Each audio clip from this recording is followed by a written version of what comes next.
So this match is just starting, which is really good timing. Just double check everything's working.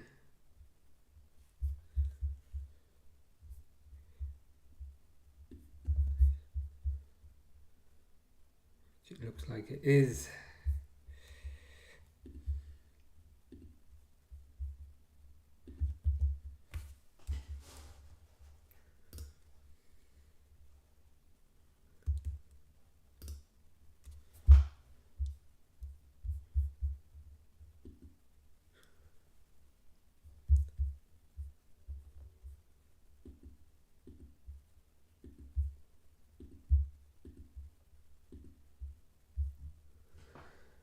Cool. Well, that took 10 minutes longer than it should have. So Barcelona playing 4-3-3 by the looks of it. So Szczesny in goal, successfully escaped Arsenal. Couldn't people are, and I'm not just reading this off a list. So they've got Herrera, Areso, Catina, Herendo, Juan Cruz. Midfield, Munoz, Ibanez, Moncayo, and then Arnaiz, Raul Garcia, and Oroz up front. Which is pretty good. Pretty good.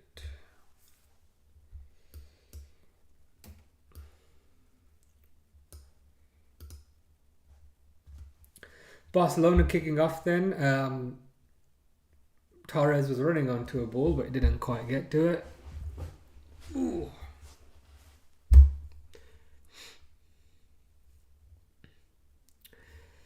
Herrera taking a goal kick, blasts it up the field.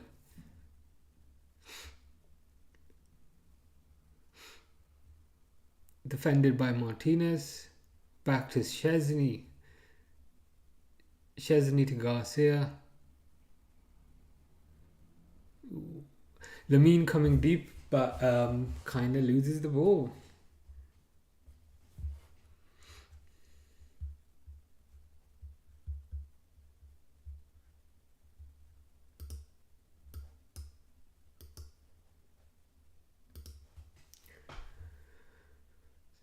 That's Pedri on the ball. Pedri plays it left to Balde. Balde back to Pedri.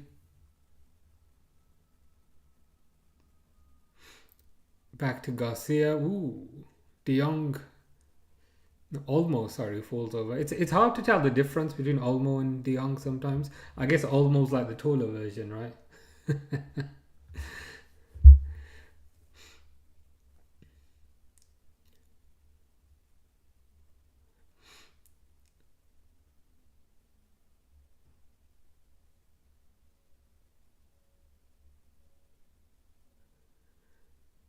Back out to Olmo. Back to Kunde. Garcia. Ooh, Garcia blasts it up the field, but Osasuna defend it. Ferran Torres gets the ball. Gavi. Back to De Jong.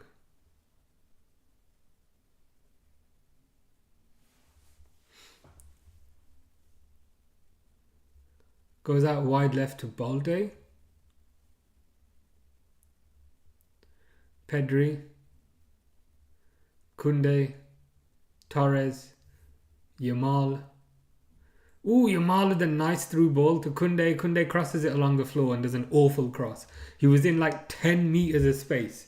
He could have taken his time and picked someone out, but he just passed it straight to the Osasuna player. It's kind of pointless.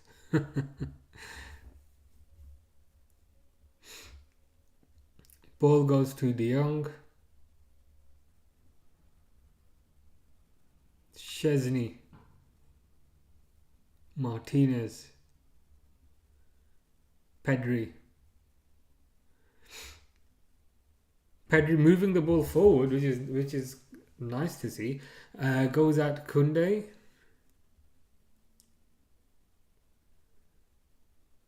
Torres. They lose the ball.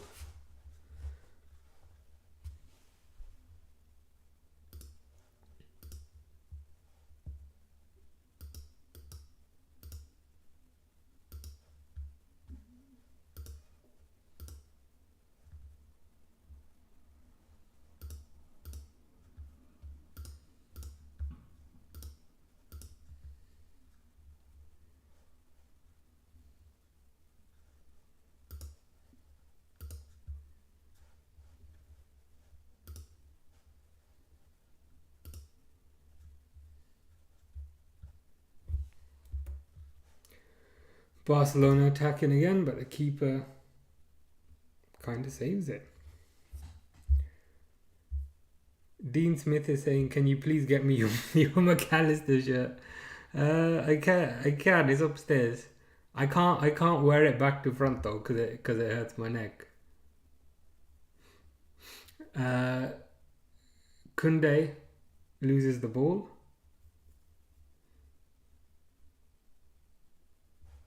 Barcelona attacking again. Goes to Martinez. Goes to Bolde. Bolde on the left. Gavi plays it back to Pedri. Kunde. De Jong. Barcelona are passing it around, but they still look dangerous, as weird as that sounds. Bolde attempts a cross there, but it goes straight to the keeper.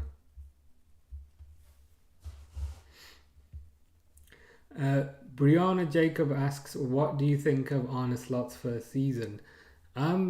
It's good. Like I know people are still kind of disappointed about the fact that we went out the Champions League. I know people are disappointed about not going further in the FA Cup. I know people are disappointed about what's the other one? About not winning the Carabao Cup final. But if you said to me at the start of the season, you're going to lose Jurgen Klopp and you're not going to really buy anyone, but you'll still win the league, would you take that? And I'd say, yeah, 100%. 100% I'd still take that. So yeah, I think based on that, I'd probably give him at least a 9 out of 10, to be honest. Probably wouldn't give him a 10 out. Maybe even like a 9.5 out of 10, you know. Just for the sheer fact that it looks like he's gonna win the league on his first attempt. And I don't think you can ask much more than that, because he's doing it without his own players as well. So yeah, at least a 9 out of 10 for Slot.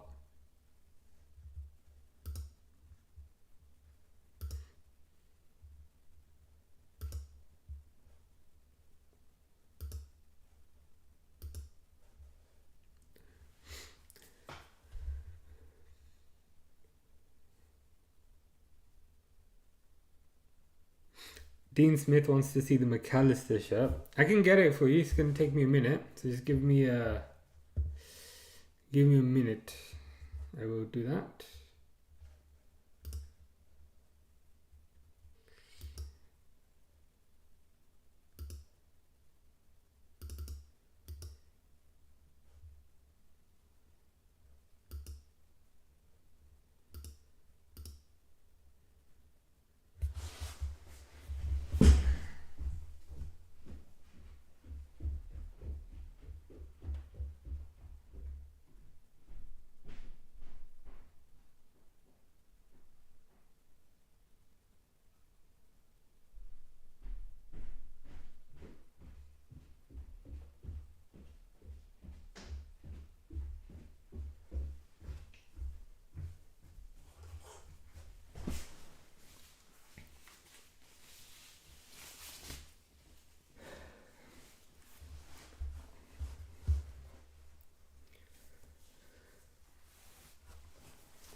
So this is the McAllister shirt.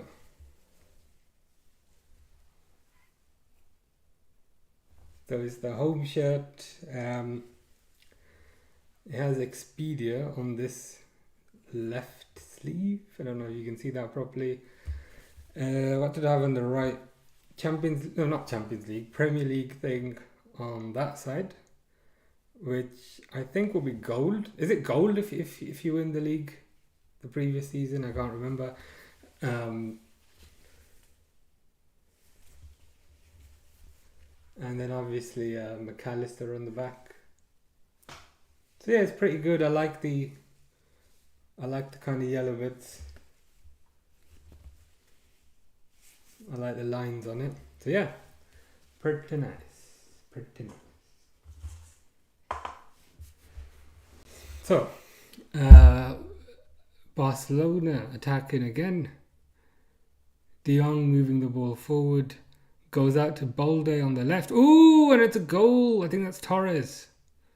Yeah. Nice cross along the floor by Balde. And then Torres basically slid in, kicked it in the goal. 1-0. 1-0, so I better update this score.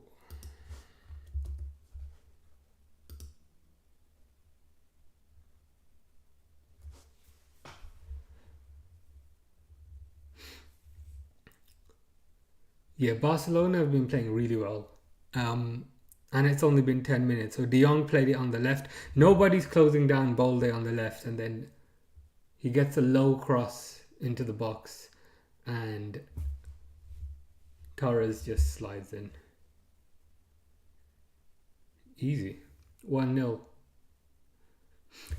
This is gonna be this is gonna be a super kind of high scoring game. I can already tell.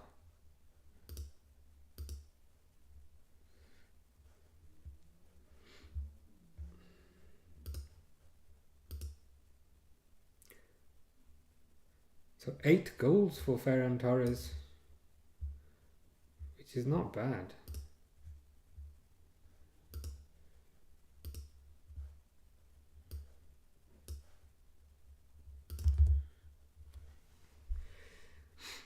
Barcelona attacking again. Like, they've literally just scored and they're already attacking again. It's pretty crazy.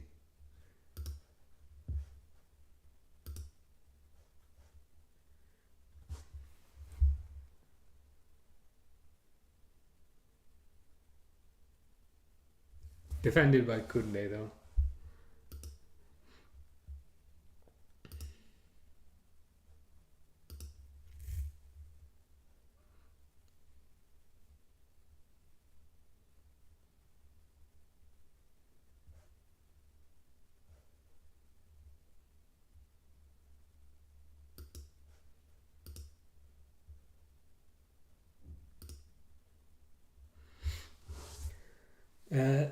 Lily Sanderson is asking, how much would you take for Nunes? Again, it's an interesting question, because I think if you asked me this before January, I would have said around 40. Like, I know we paid, so let's take a step back. So I know we paid about 64 million, and I know people are saying 85, it's 85, but the 85 was with add-ons, like winning the Champions League and that sort of thing. So it's probably closer to 64 million, and I doubt he's hit any add-ons like based on goal numbers. So it's probably 64 million. So let's say that we paid 64. Ooh, ball over the top to Torres again. Torres really should have scored that. Yamal played in a ball over the top, and then Torres kind of tried to volley it, but the keeper saved it. I just want to see if he's onside. Yeah, he's a mile onside, because 5 players were playing him onside.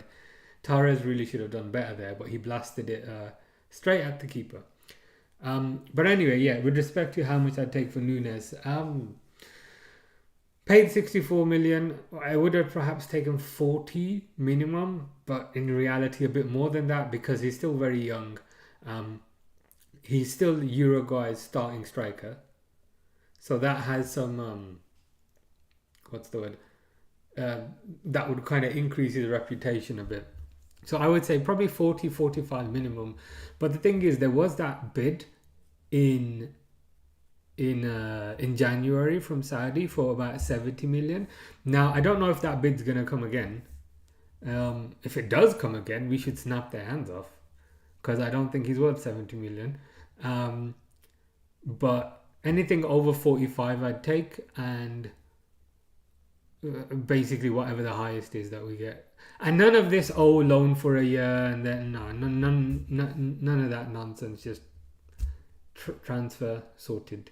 No like loan with an obligation to buy and all of that stuff. So yeah, something 45 plus. But if we can get 70, that'd be amazing, because you can reinvest that right into the squad. I know a lot of people complain about the ownership, and kind of rightfully so, because they've made a few mistakes, shall we say.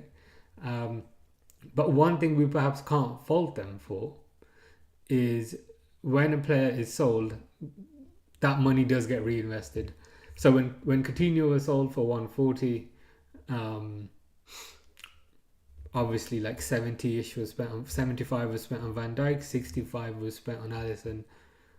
So yeah, I'd like to see him sold for the good of his career, and I think it's a good break for everyone. But yeah, I'd like to see him sold and the money kind of reinvested. For 70 million, you might be able to get 2 decent players. Probably not these days, but for 50 at least, you should be able to get a good, pretty good player, I think. So Olmo taking a corner now for Barcelona.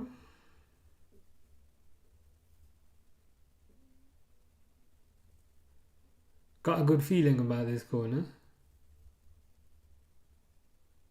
Olmo takes it. Headed out.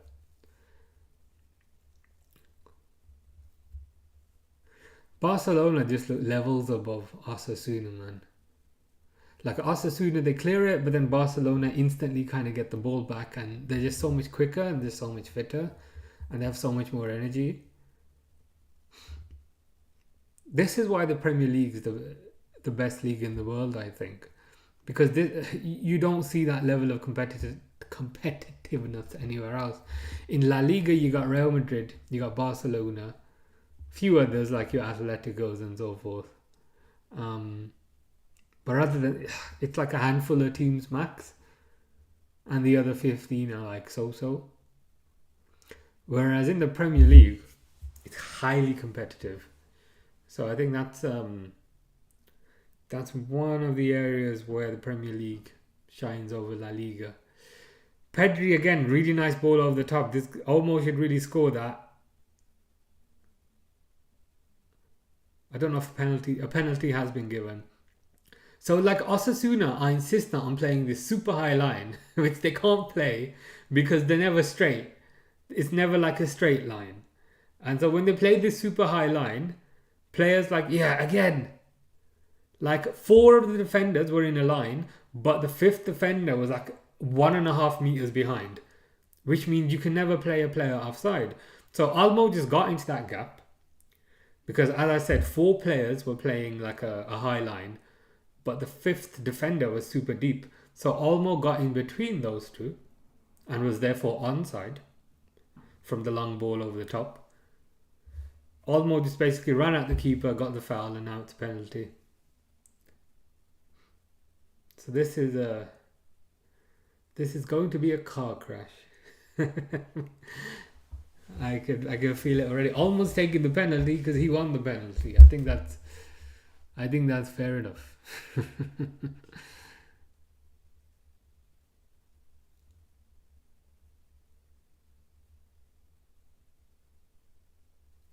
Olmo with the penalty, and it's saved. It saves it. Rubbish penalty, to be fair. Pretty much right down the middle, but to the left a little bit, and the keeper just dived the right way. Yeah, awful penalty. It was at the right height as well. Kind of like knee height, so yeah. It's very difficult to score from that type of a height, shall we say.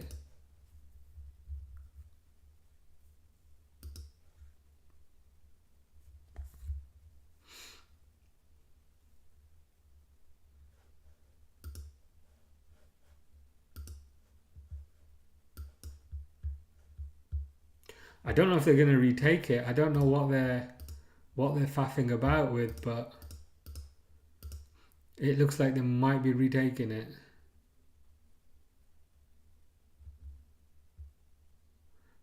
I think they might be retaking it because it looks like a defender kind of ran forward a bit too early. That's funny, isn't it?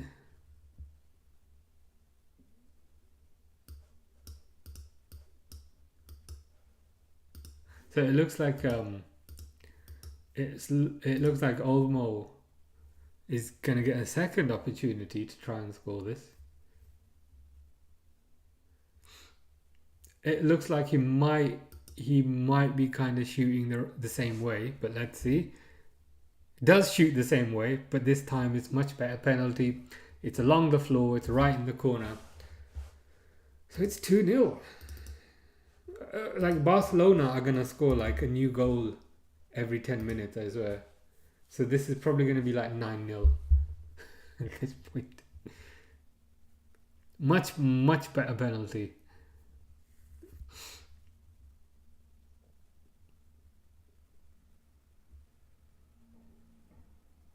They're just replaying the penalty now. Yeah, along the floor. Not quite in the corner, but kind of close enough. Along the floor to the right. Pretty good. DJ Corleone says, I'm worried we'll lose the Premier League. I mean, it's not impossible, but it's highly unlikely. I think Liverpool are probably a bit too many points ahead. Because is it like 12 points ahead? Let me check. I can't. I knew this. I knew this like last week. But you know when you've had international football, so you don't remember much. Yeah, Liverpool are 12 points ahead, and there's 9 games to go. So 12 points ahead with 27 points, I guess. Yeah, I mean it's not impossible, but it would have to be like an epic. It would have to be an epic capitulation, I think, to lose the league from this point.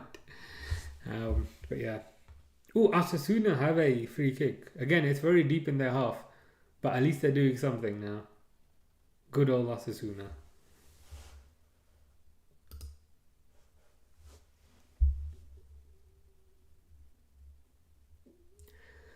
Osasuna just play it sideways. Oh, but do a nice ball over the top. Oh, the striker should have hit it at first attempt. So the ball bounced right in front of the striker, and he was right in front of the keeper. But he waited for the ball to bounce again, and then it bounced away. That's so frustrating. He hit it right there. Because the ball was going diagonally, and he met the ball perfectly, and the ball was at the perfect height. But for some reason, he waited for the ball to bounce the second time, and the ball then bounced away.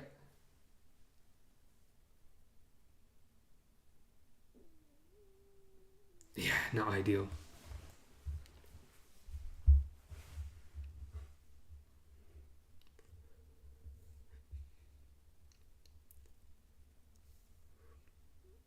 Osasuna have got a...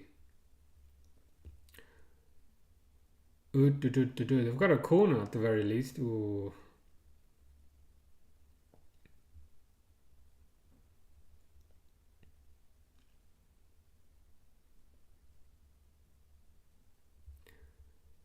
Barcelona countering again, but Osasuna kind of snuff it out. Good for Osasuna, eh?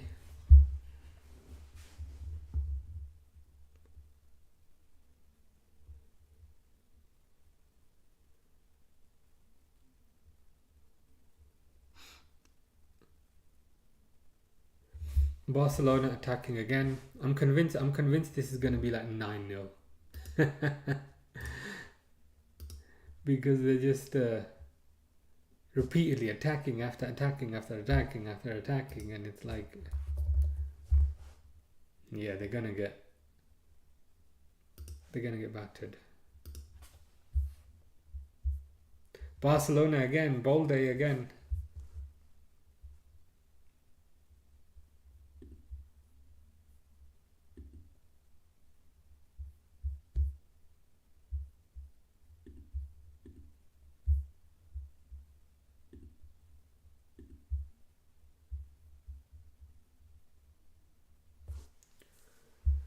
Osasuna though, making a break down the left hand side. Decent crossing, but it's snuffed out. It's snuffed out.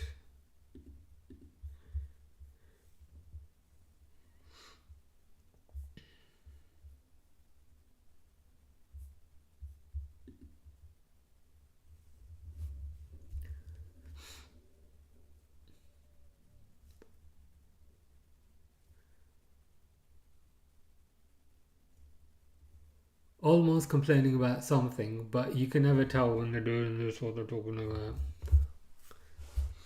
So who knows? Might be complaining about the weather.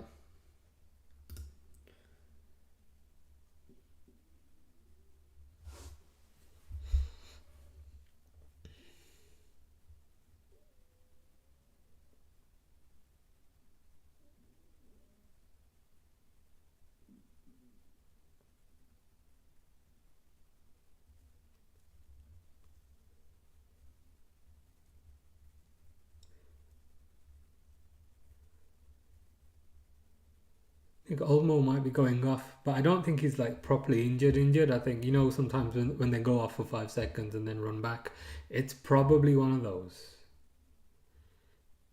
Oh no, I'm wrong. I think he might be getting subbed off here. Who's coming on?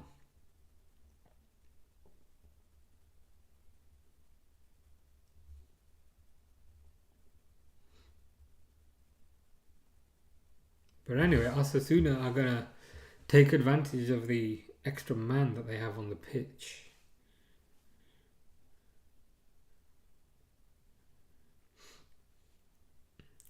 Goes out to Moncayola. Ooh, does a nice pass over the top. Again, it falls to Raul Garcia.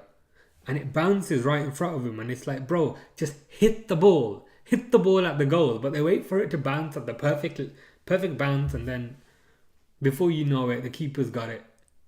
And they've lost the ball. Frustrating, isn't it?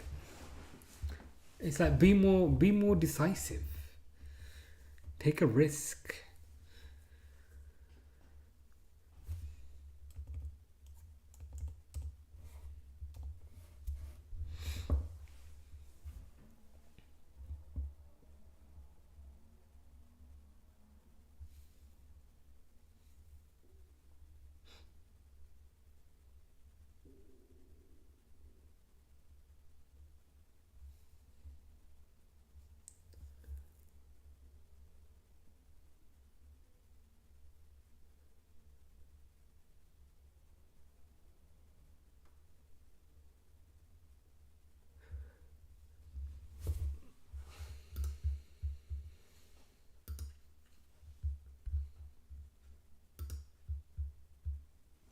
So Olmo's off and Fermin Lopez is on.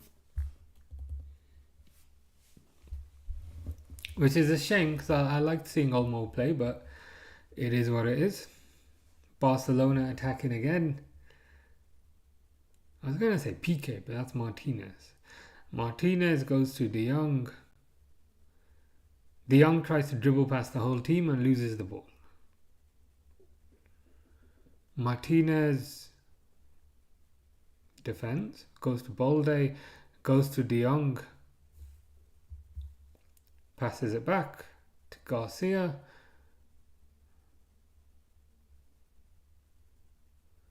Nice ball over the top. Yamal's got the ball at the edge of the box. Ooh, nice pass to Pedri. Pedri, intelligent pass along the floor to Torres.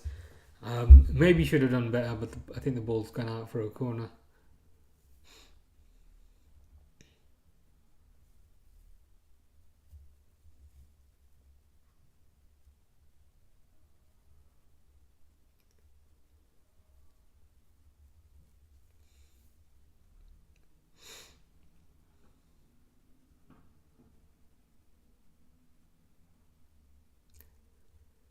So Osasuna attacking down their left again, which seems to be their preference, over the right hand side.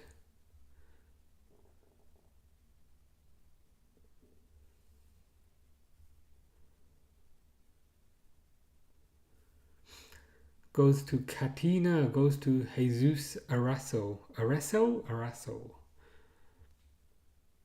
Osasuna try a ball over the top, but Martinez is just going to snuff that out. Passes it back to Szczesny. Szczesny just kind of dummied it past the defender there.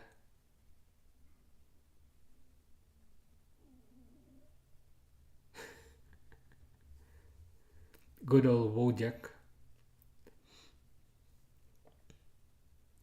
Yamal now just running past the whole team. Ran past the whole team. Shot with his left and it was very close to going in. I don't know what it is. Like, I don't know why people can't get near him if people are kind of scared or what it is.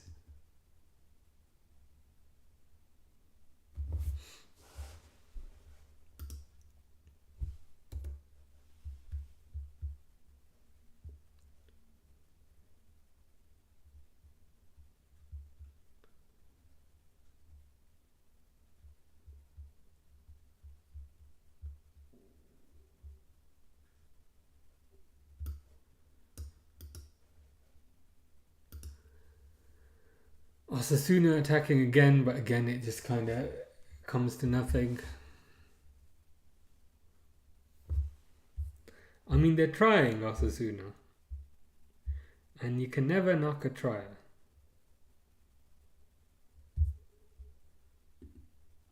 So I'll give them that. Speaking of triers, the ball goes back to De Jong, plays it forward to Lopez, plays it to Yamal, who's looked the most dangerous out of everyone, to be honest. Munoz is on the floor for Osasuna. So this is going to hold the play up for a bit.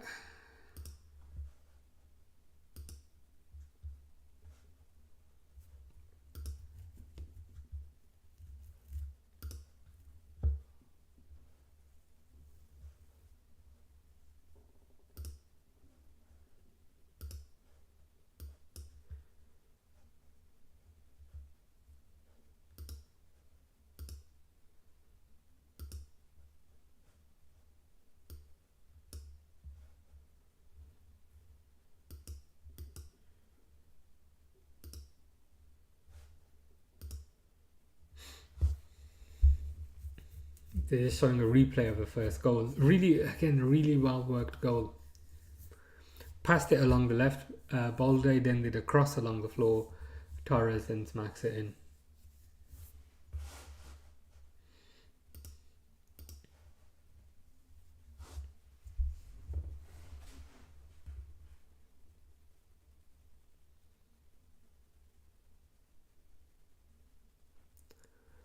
Ball goes to De Jong.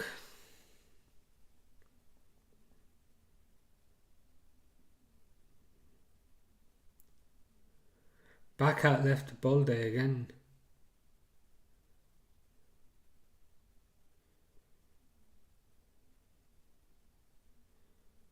Cross over the top. Ooh, defended.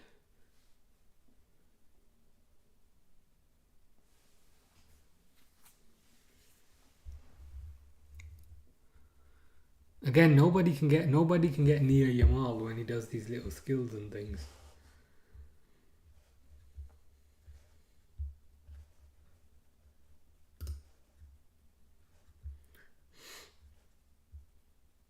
Ooh, Osasuna bringing a sub on. Not that anyone cares. I should probably be a bit more fair to Osasuna.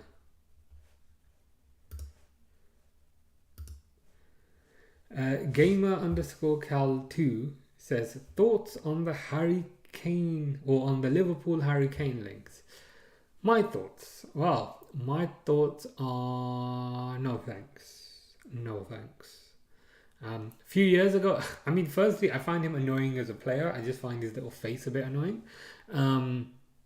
But even if I didn't find him annoying as a person, good striker, but he's on the wrong side of 30.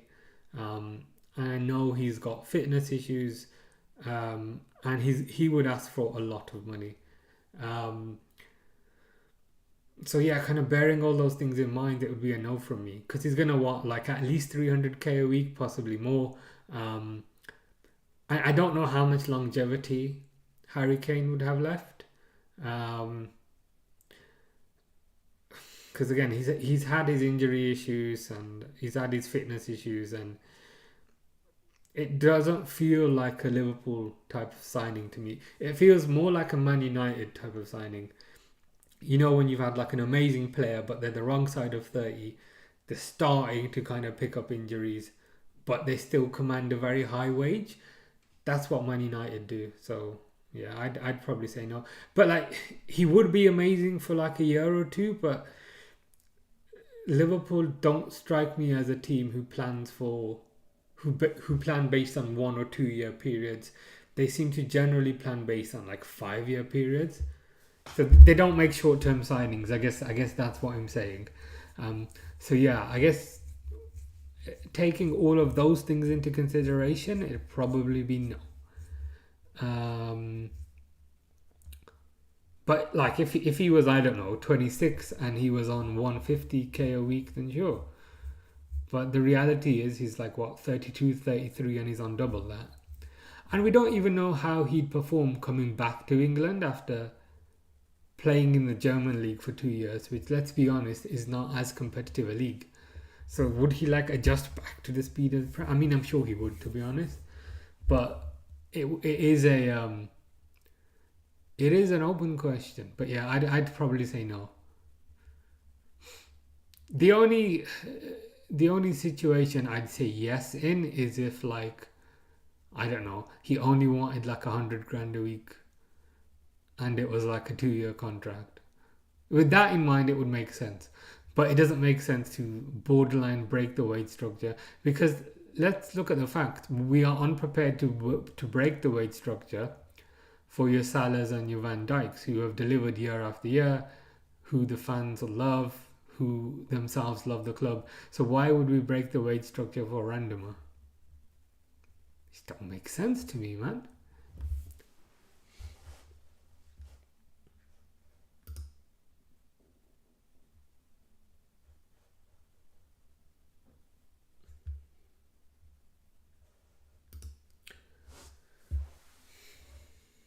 So Barcelona attacking again.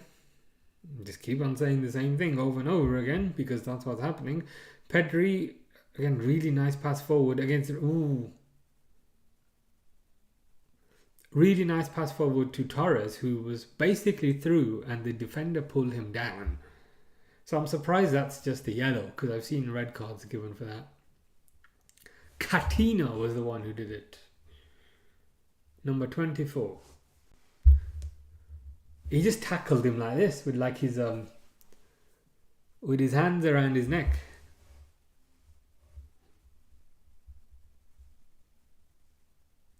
So Barcelona have got a free kick now, about 15 to 20 yards out, right in the center of the goal. Looks like Torres is going to take it.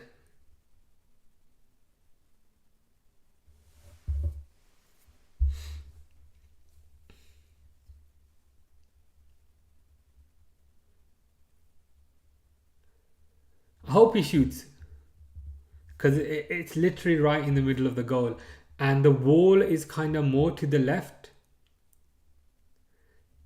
if you know what I mean. So the keeper's on the far right, the wall is in the middle but to the left. So I think he can curl this in. Oh, it might be Yamal. No, it is Torres. Torres with a shot. Ooh, hits the bar. I had a good feeling about that one.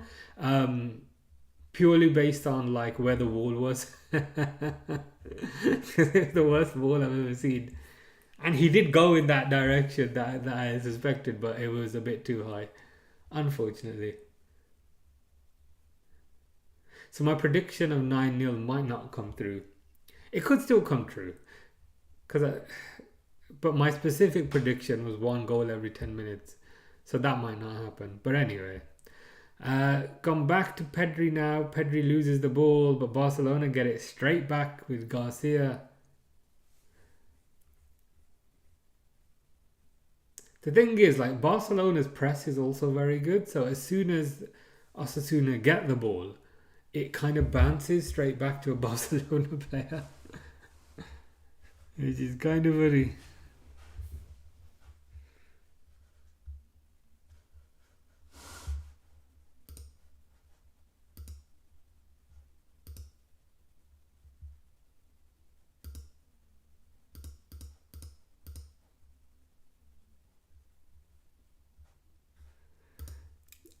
But it is what it is.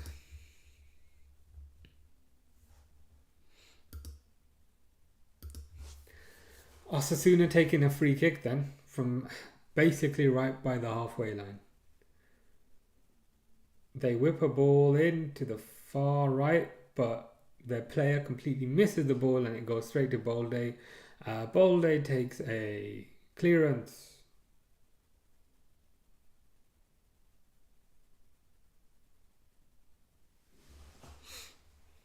But yeah, nothing much happens.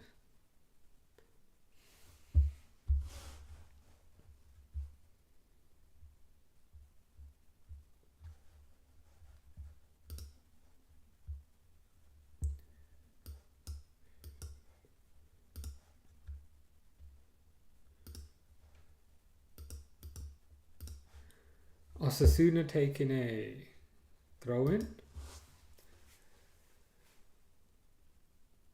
Defended by Pedri. So Pedri's doing decent from a defensive aspect as well. Barcelona are countering now with Gavi. Gavi does a ball over the top to Yamal. Yamal cuts inside. Tries to cross it into the box. But again, Pedri just gets the ball back and Barcelona are attacking again. Yamal,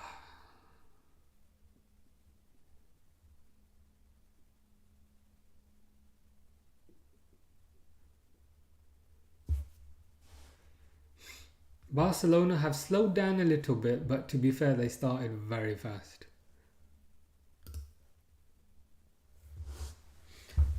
So you can't complain too much. Osasuna now taking a goal kick. Boot it up the field, headed on.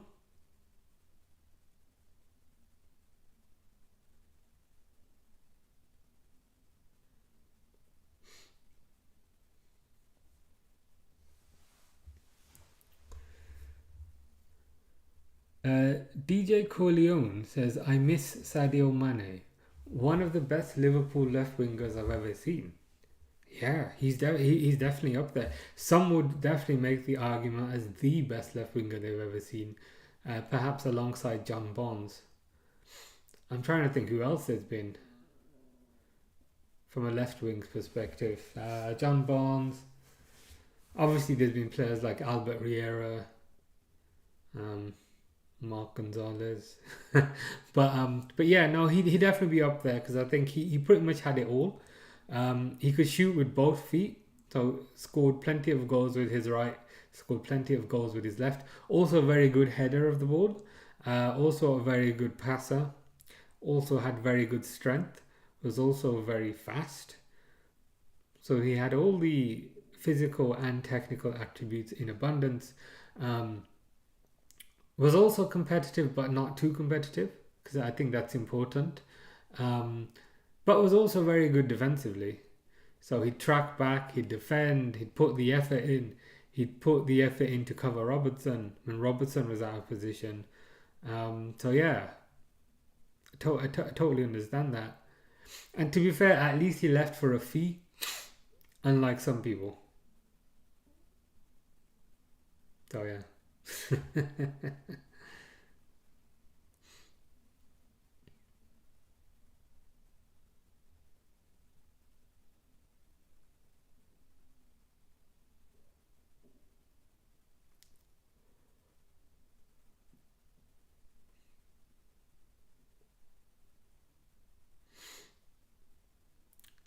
Barcelona just controlling this game.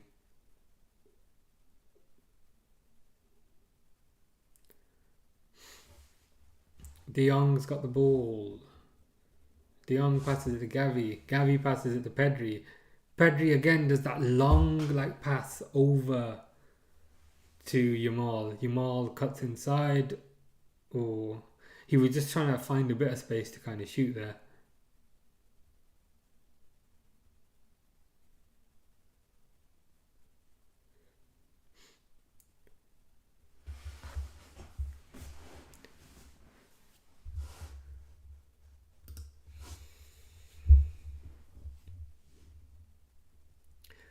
Ball goes to Gavi. Gavi's going to play it left to Torres. He is. Torres is going to cut inside on his right. Yep.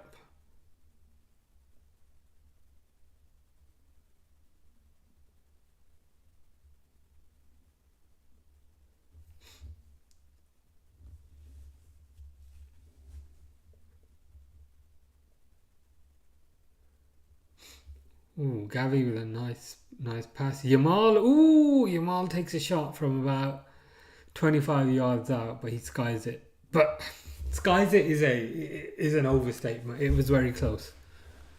Cuts inside on his left, kind of smacks it, but just kind of misses and goes over the bar. So goal kick to Osasuna.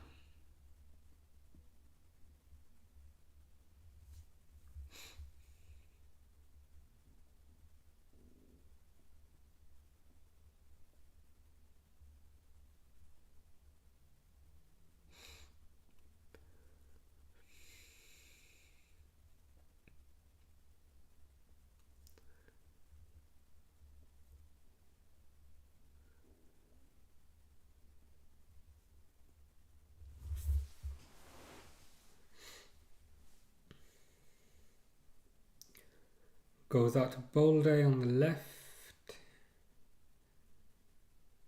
Goes to Gavi.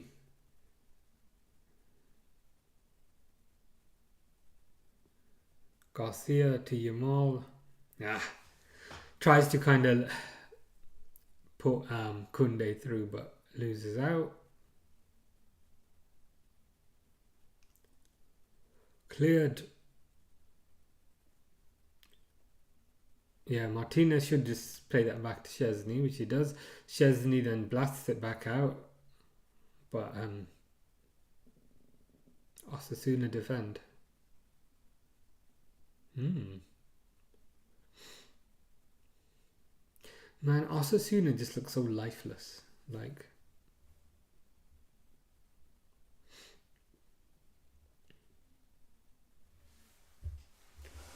If they can get a consolation goal, I think even that would be kind of positive for them.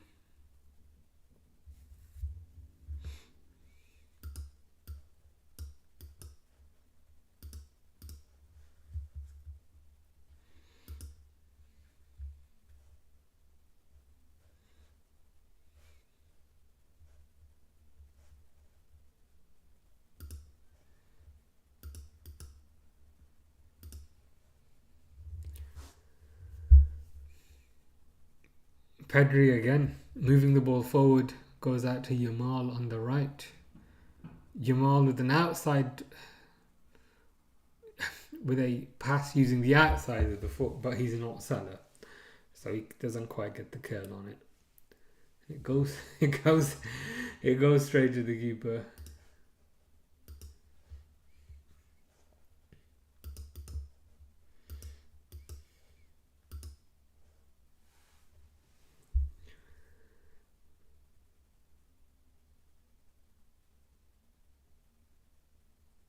Referee's blown the whistle, but it can't be half time yet because we've only had 3 minutes. Yeah, just a foul.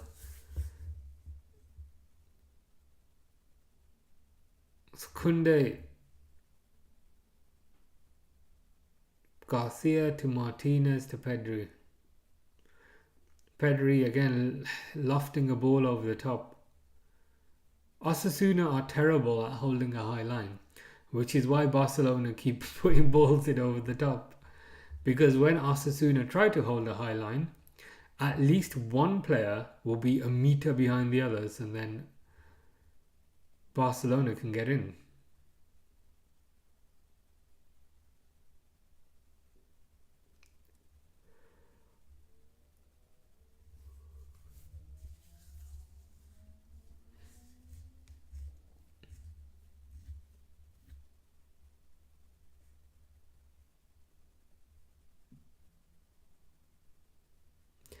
Again, Osasuna try something, but the ball just ends up rolling straight back. So it's like, what's the point? You know what I mean? I mean, they tried something, but couldn't really do much with it.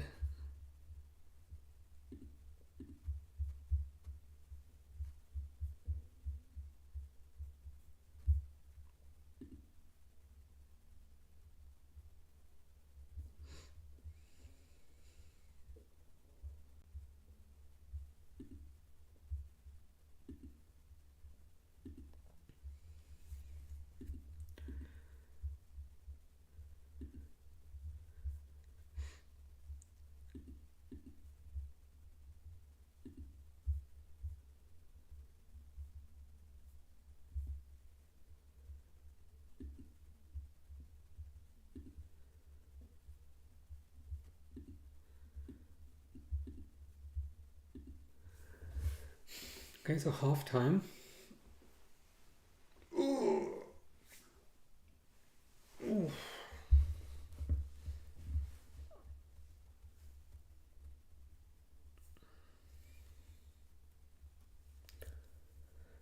Cat underscore meow underscore meow. Amazing username. Asks, what do you think about Kwanzaa to Newcastle? Wow. What do I think about Kwanzaa to Newcastle? I would be all over that, to be fair. Again, it depends. It depends what kind of money you could get for him. I appreciate he is a youth player. I appreciate he does count towards the English quota. I appreciate he does count towards the homegrown quota. But I think if you get enough money, I'd seriously consider it. Like, I don't know, if we could get like 40 million. I don't know if that's too optimistic or not optimistic enough. But if we could get 40 million, I'd do it. Of course, it means you have to bring in an extra centre back in addition to the one that you have to bring in anyway. But yeah, I mean, it's probably a good move for everyone involved. Especially if you can do a part exchange with Isak or a part exchange with Gordon, that could work quite nicely. Like, I don't know why Newcastle want him so badly. I mean, he's fine. But like, what's their obsession with Jaro Kwanzaa? I just don't quite understand. In a similar vein, what's Barcelona's obsession with Luis Diaz? You know what I mean? Like, Luis Diaz is fine. I mean, he's fine. He's fine. But like, why are they like so obsessed and kind of borderline adamant on getting him? I don't really understand. So yeah, with respect to Kwanzaa, I think at least 40 million should be all over that. And with respect to Luis Diaz, at least 60 million should be all over that. There's 100 million right there. 40 plus 60. But yeah, I think if the right offer comes in, there's no need to kind of hold on to them. I think Kwanzaa might have recently actually signed a new contract as well, which will kind of boost his value. So that's always good.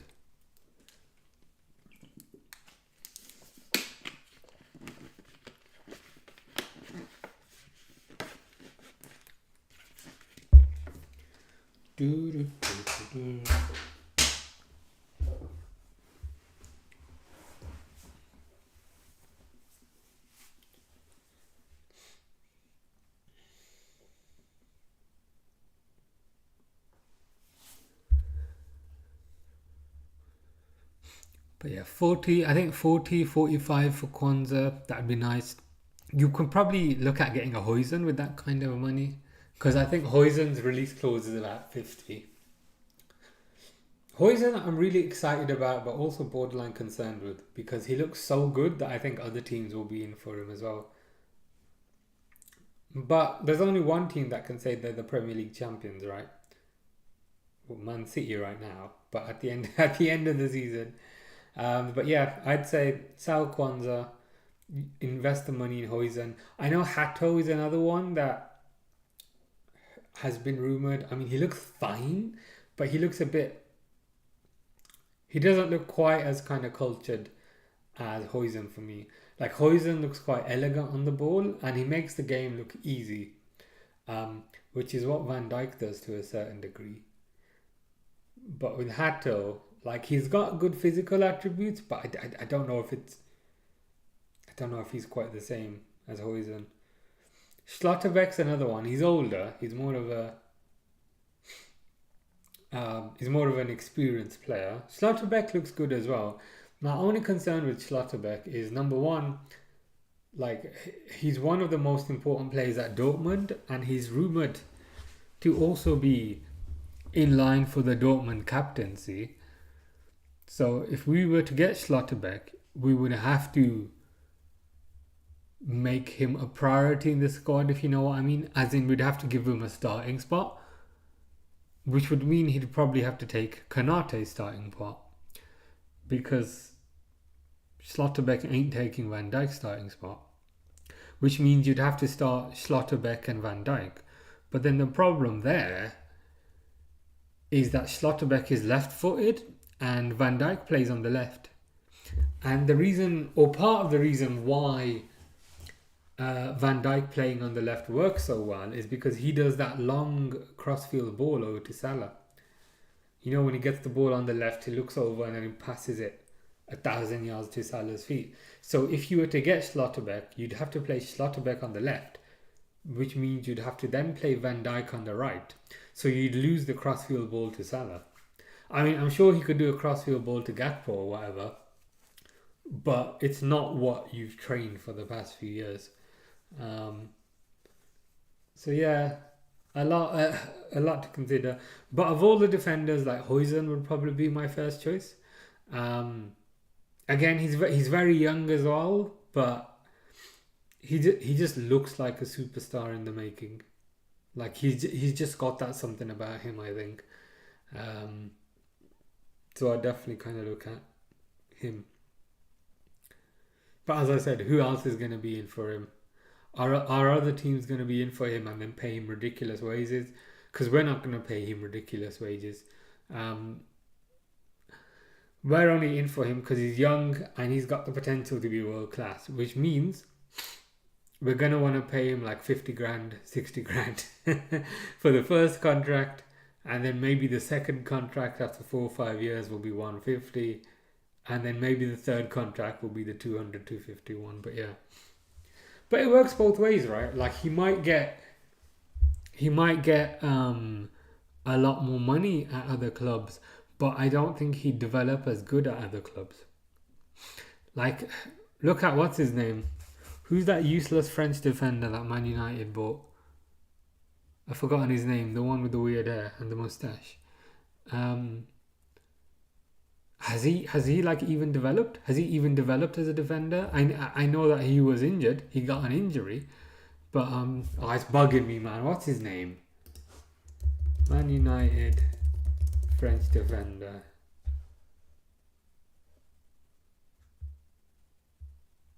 Lenny Euro. That's it. So does he want to go down the Lenny Euro road in terms of Euro's getting paid a lot? But I haven't really heard a peep about him since he's signed. Because he was heralded as the next big thing, but it hasn't really worked out. Which doesn't tend to work out if you finish that far down. But yeah, it's just some things to consider, isn't it?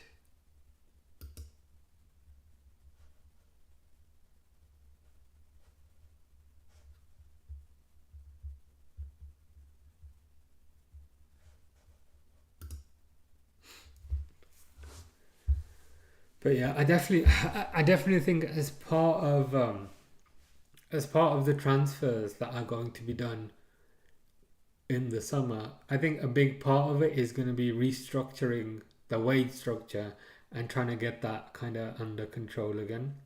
Because we did try this whole kind of Moneyball thing originally, but then when Michael Edwards left and Julian Ward left and all those guys left, then we kind of gave control of the transfers back over to the manager, which is how you end up with Darwin Núñez, which is how you end up with Luis Diaz. So I think Klopp and Linders did things in a more traditional way, in terms of they just see a player and be like, wow, player is amazing.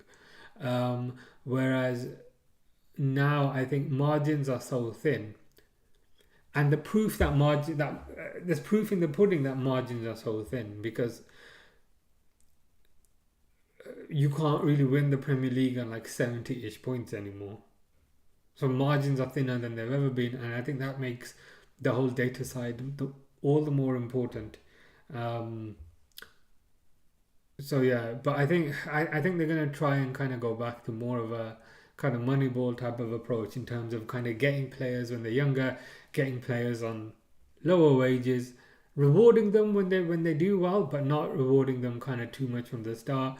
But equally, I think with the new regime, you might see more players leaving in a more ready fashion than they have been in the past.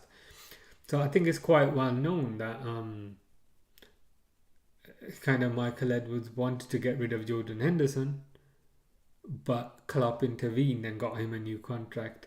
So now that the structure has changed, in the sense that Michael Edwards is like multiple levels above everyone, and then below him you got Julian Ward, who's the technical director, who used to be the sporting director, but now Michael Edwards is basically like head of football. And then below him you got Julian Ward, who's a technical director, and you've got that Portuguese guy who's like some youth, blah blah blah blah blah. And then below Julian Ward, you've got Richard Hughes, and then below Richard Hughes you've got Arne Slot. So Arne Slot is literally a head coach, not a manager.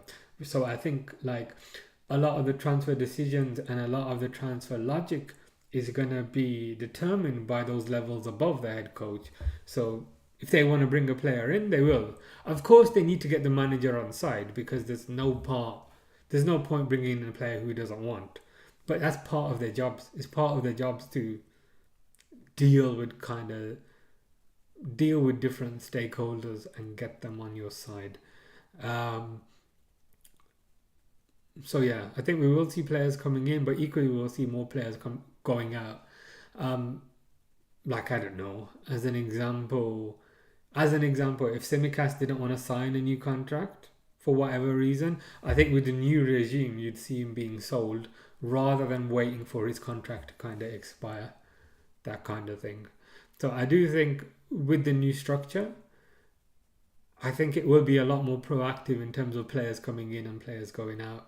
Um, it won't be a case of we'll just let his contract expire, like with Ox and with Navigator and so forth, and then once their contract is expired, then we'll get someone new. No, I think it will be a bit different, but we'll have to wait and see.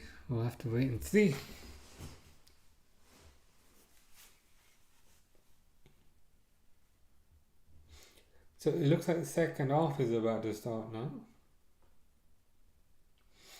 which means I don't need to continue talking about Liverpool's transfer strategy.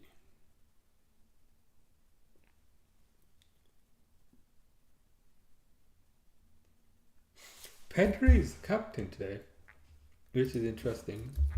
Isn't he like 20 years old? 22, okay.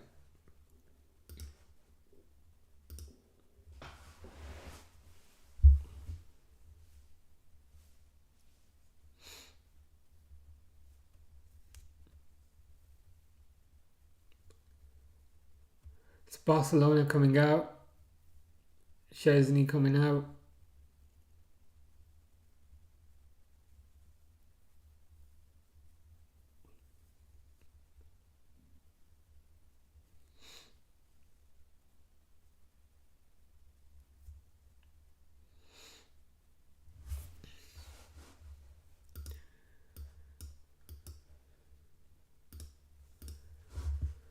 I think we'll see. I think we'll see more goals in the second half probably.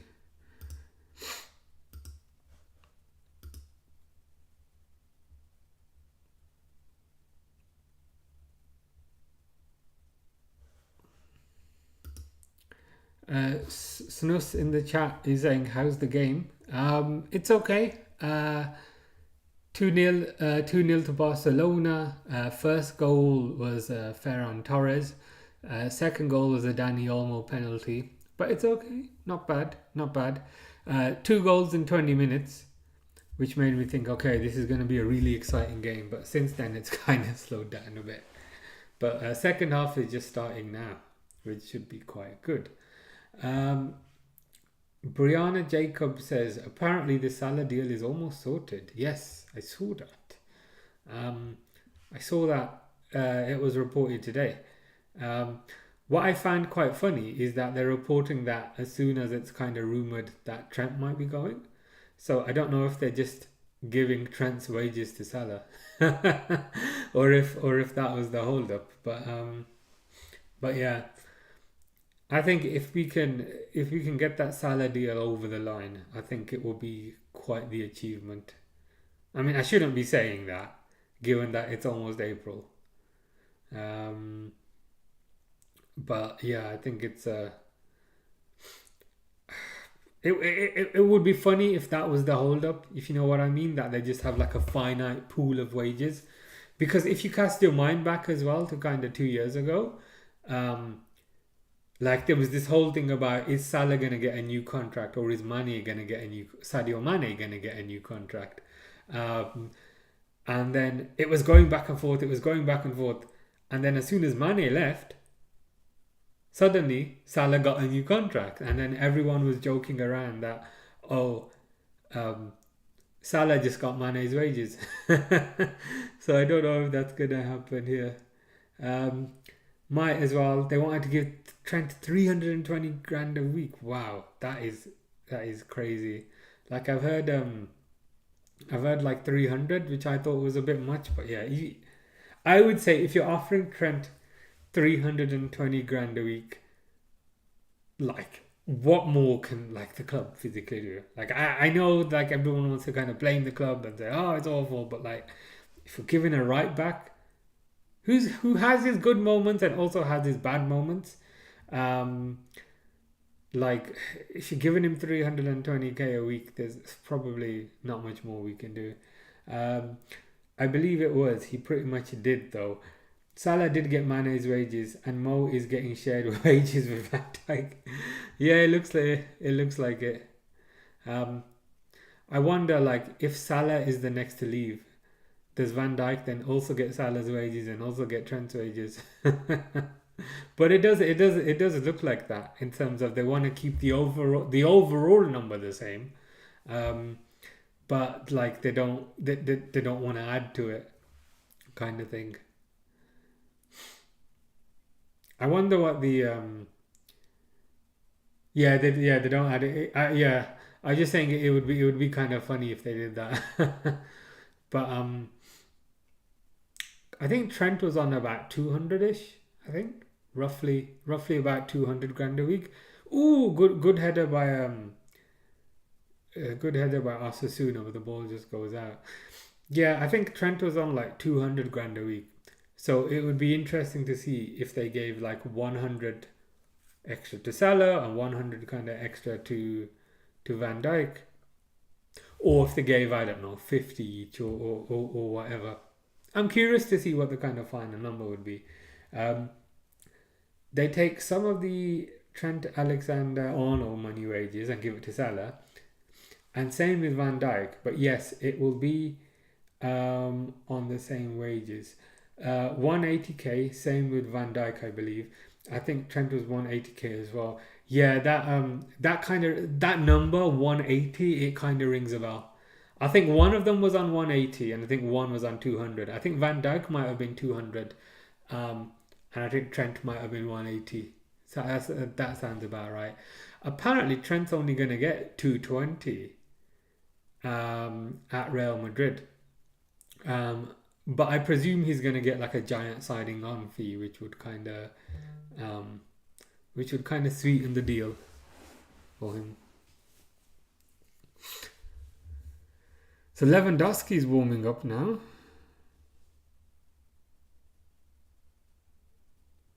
This would be kind of the perfect game for Lewandowski because I think Osasuna's line is just far too high. Osasuna are trying to play offside, but whenever they try and play offside, one player is like too deep, and then Barcelona always come through. Um, yes, he was on 200k. You are right. Yes, he's getting signing on bonus shared with his brother. Oh, I can't stand his brother. His brother and his little fake, like overly like whitened teeth. I just find him annoying. That's who I'm blaming for all of this. Blaming his brother. But yeah, his brother's his agent, I believe. Um, yeah, it's just kind of messed up though. Like, yeah, you'll get like a big signing on fee, but I guess the downside for him is that he's always going to be remembered as the one that kind of left for a free, like left for nothing, and then that tag is going to kind of stick with him forever. And people don't forget these things. Like if you compare him to like Steve McManaman, like no one really cares about Steve McManaman anymore. Liverpool fans don't care about Steve McManaman because he left for a free. And not Barcelona, Real Madrid fans don't really care about Steve McManaman because he's just like another player, and they've had tons of amazing players. So I don't know. I don't know if he'll go down. I don't know if he'll go down that route. Um, but yeah, it should be interesting. Uh, might have been, who knows. He's getting the money that we were supposed to pay for him, so he probably will get 50 to 80 million, and he will share it with his brother. Yeah, makes sense. As his brother will take like an agent's fee, and he might give him a bit more because it's his brother or whatever. But yeah, it is what it is. It is what it is. We just gotta move on. Um, it will be interesting. It will be interesting to kind of see how Trent does over there, and it will be interesting to see. It will be interesting to see how Trent copes with the pressure, because I think the pressure at Real Madrid is different to the pressure that you have at Liverpool. Um, so it'd be interesting to see how he does with that, because I think with Liverpool, and especially with their own kind of players, they will kind of continue to support you, kind of thing. Whereas I think at Real Madrid, I think the fans are a bit less forgiving, and it's just the way that they are. Um, and it has brought them a lot of success. Um, so it will be interesting to see how Real Madrid fans kind of react to him when he makes these mistakes, because we know he's going to make these mistakes. And does Trent have the mental strength to kind of cope with it? I'm not sure. Because all season he hasn't done a single interview, like the post-match interviews.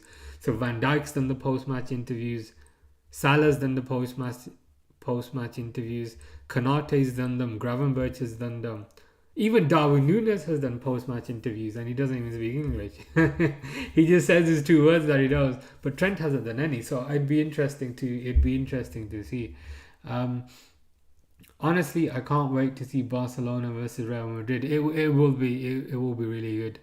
I don't always watch it, but I think next year I will make extra effort to watch it.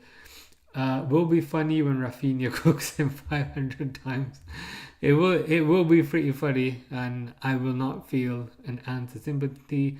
Who cares? Let him be. Yeah, pretty much. I think that's the best approach. It kind of allows kind of both teams to kind of move on, and it allows Slot to get a right back who would kind of morph it into his system. I'm not convinced that Trent fits into kind of slot system. So it'll be interesting. It'll be interesting to see who who we get. Because I like Connor Bradley. Connor Bradley is good as well, but I'm just kind of concerned about his injuries. For a young lad, he's had a lot of injuries, so that's my only concern with him. Trent can't defend. We protected him enough. That's true. He was amazing for us going forward. He was amazing for us going forward. I think the last two seasons haven't been as good as the previous two. So this was a 4-year contract that he signed. So the first two seasons I think were quite good. The last two have not been as good. But it is what it is. I'm excited to see Liverpool move on. You could really see him not giving an F about defending Liverpool versus Man United at Anfield. Yeah, I'm still angry about that game. Just the slowness with which he was running back, and I think that was when the Lisandro Martinez scored on Trent's side, and he was just jogging back. It's like, yeah, I think I'm kind of done with it. Yeah, exactly. He didn't even care. Let Lisandro score. That's the thing, and it's like if you can't get up for a derby, Liverpool versus Man United, what's the point? Might as well just let him go. Yeah, both goals came from his side. So that, I mean, that sort of stuff I will not miss, shall we say. So Barcelona is still only 2-0 up, which is a bit of a surprise considering they scored 2 goals in 20 minutes. I thought this would be like 9-0, but they're just moving the ball around midfield. Yeah, the death stare that Van Dijk gave him. Oh my, yeah, that scared me a bit, and I wasn't even the one getting the death stare. Ooh, another cross along the floor by Yamal. Ferran Torres gets ahead of the ball, but he kicks it wide. Man, Yamal looks so good whenever you see him play.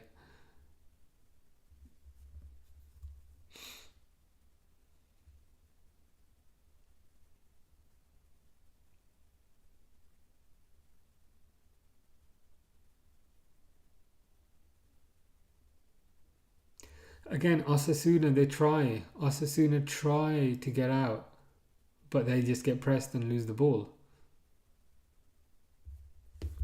They're trying this kind of pass out the back thing against Barcelona, and it's like, bro, you're Osasuna. It's not gonna work. So the story of this match is the ball goes out. Osasuna try to play out the back. Barcelona get the ball back, attack again. Osasuna try to play out the back, lose the ball. Corner to Barcelona. Ooh.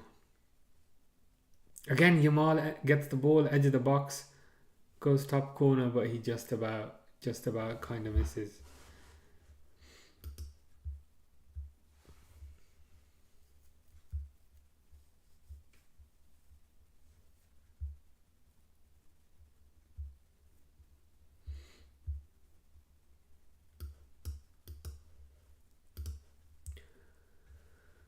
Goal kick now to Osasuna.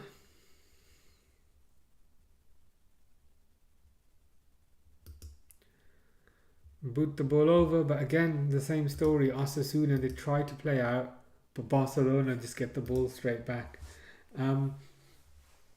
Honestly, I don't even want Trent to start another game for Liverpool. Yeah, I don't want him to start another game, and if he has signed a contract with Real Madrid, I don't even want him on the bench. As far as I'm concerned, like, enough is enough. Don't want him to start a game. Don't want him on the bench. And if there's a parade at the end of the year for winning the Premier League, don't want to see him there either. Because you know what's going to happen. Because every time he touches the ball, he's just going to get booed. And it's just not good for the team. And he also shouldn't really get to celebrate, considering he's deciding to do one.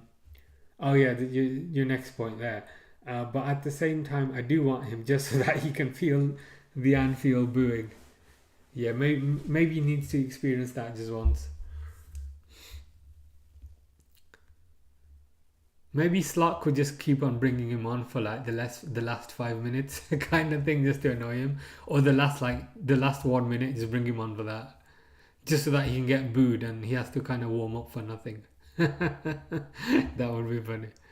Um, Brianna Jacob asks, "Do you think it will be a busy summer for transfers?" I do. I do think it will be very busy summer.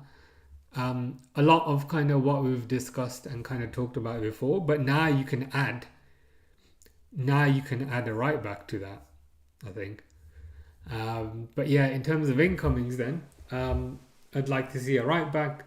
I'd like to see a centre back, and if Kwanzaa goes to Newcastle, which is what we've been hearing today, if Kwanzaa goes to Newcastle, then we might need a second centre back because I think we need one anyway. But if Kwanzaa leaves, I think we need two. Left back, defensive midfielder, centre forward, and then just like replace whoever leaves, if you know what I mean. So if Diaz goes, we need a left winger and so forth. Because let's be real, he will be booed no matter what when we face Real Madrid anyway. Yes, I'm looking forward to that. I'm looking forward to the booing he'll get every time he touches the ball. Just give Jota and Kwanzaa and cash for Isaac. Newcastle want both. That would be a good deal, and I think for Kwanzaa's career as well, you could say, look, you're going to start every week for Newcastle, and it'll be kind of good for your progression. Similarly for Jota, like it's not like he's going back to Wolves. So I think we could sell the move, but how much cash do you think that would be? So Jota, I'd probably value about 45. Kwanzaa probably 40. So what would it be? Jota plus Kwanzaa and plus another 40-ish, probably something like that. Newcastle want both. They even wanted Joe Gomez, but Gomez didn't want to join. Yeah, I recall that at the start of the season. Newcastle's position might be a bit strengthened now that they have a Carabao Cup. And if they get into the Champions League again, it will be proper strengthened. So it'll be interesting. Oh, Osasuna! Defended. Jota is 40. Yeah. Kwanzaa 40, 50. Okay. Interesting. We wanted 60 for him last summer. Wow. Okay. So his value's probably gone down a bit. Let's say 40 to 45 million.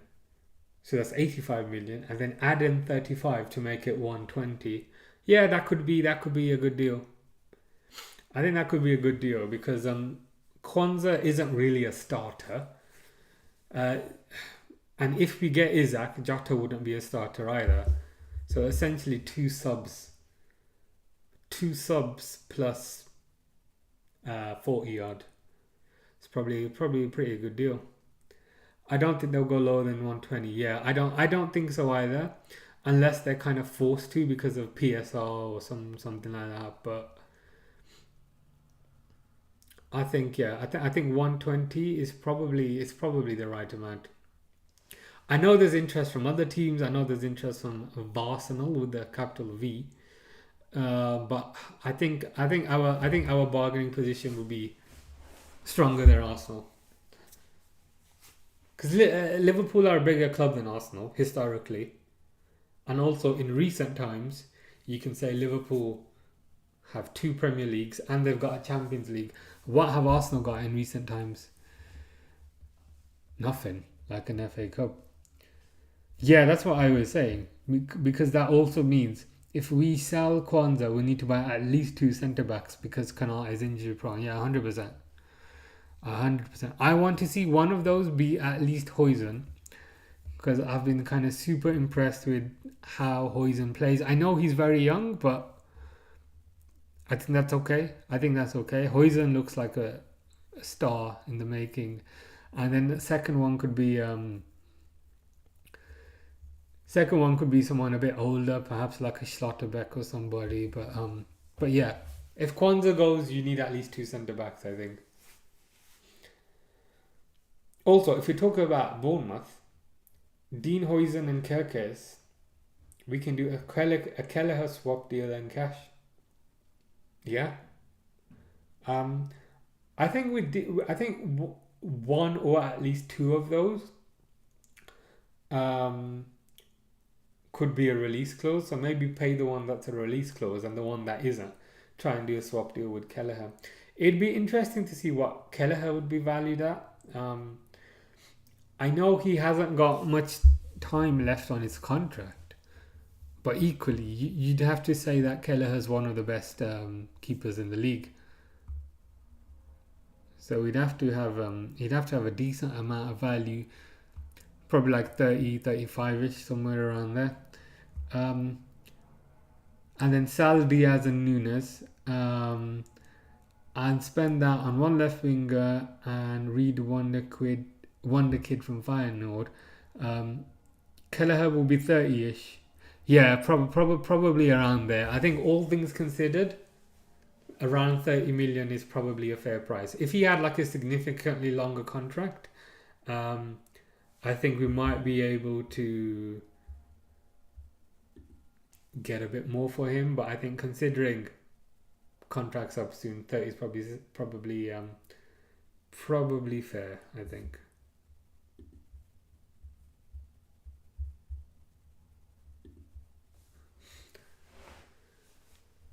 Barcelona pretty much just playing keep ball now.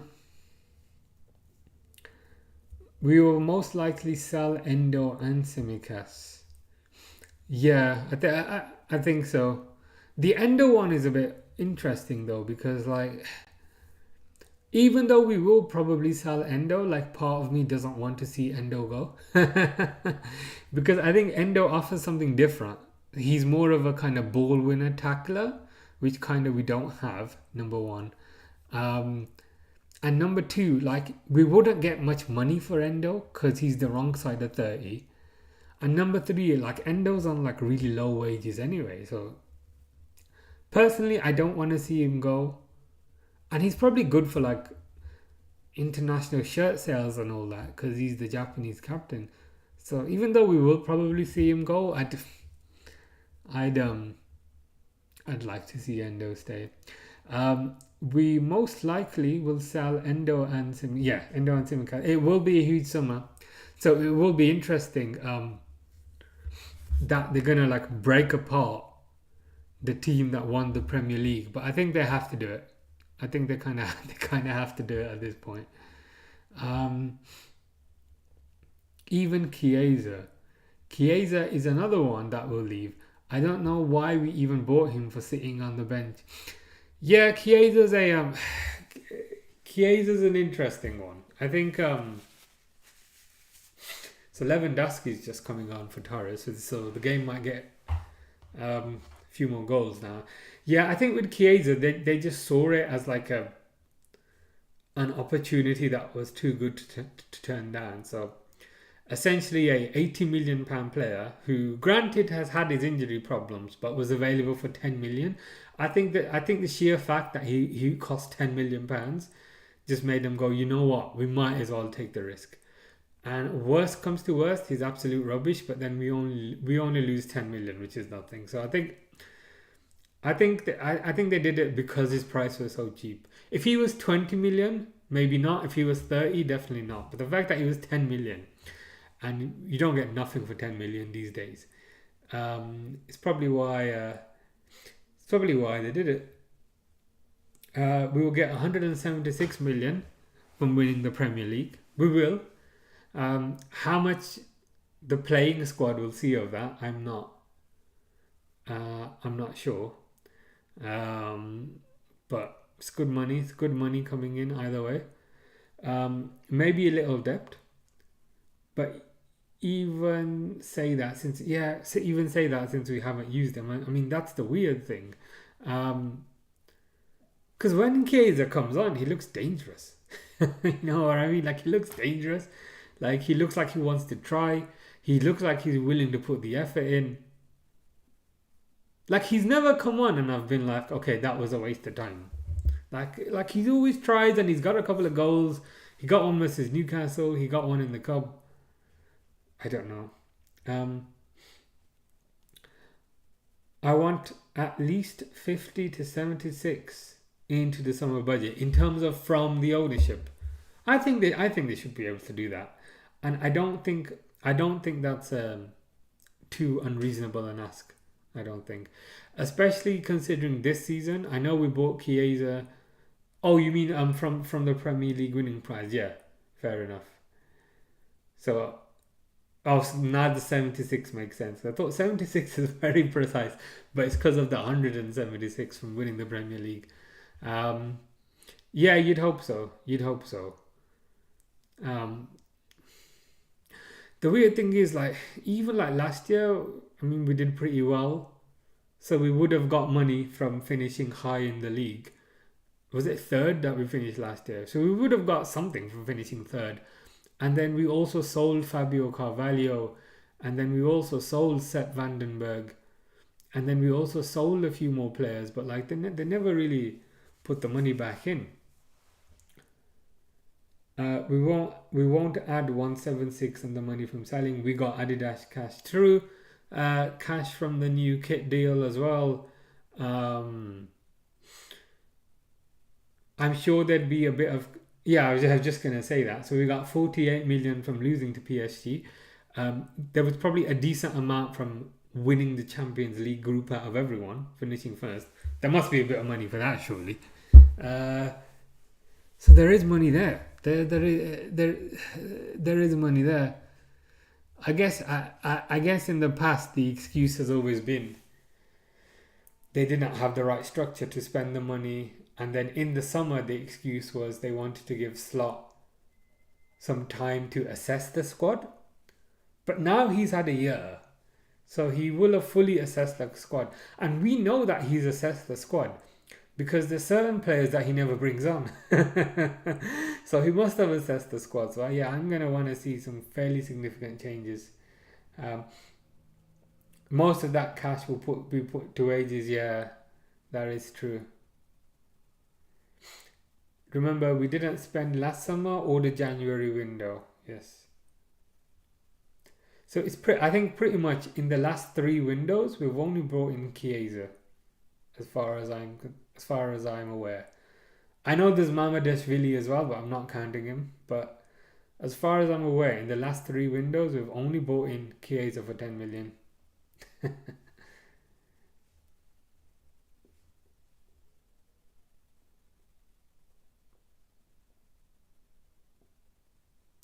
Yeah, Mamadashvili is counted next summer. Yeah,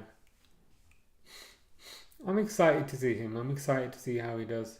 I know Alisson will still be the number one, but I'm still curious to see how Mamadashvili will adapt to the new surroundings. So Hansi Flick on the sidelines here, looking very stylish, but not very happy.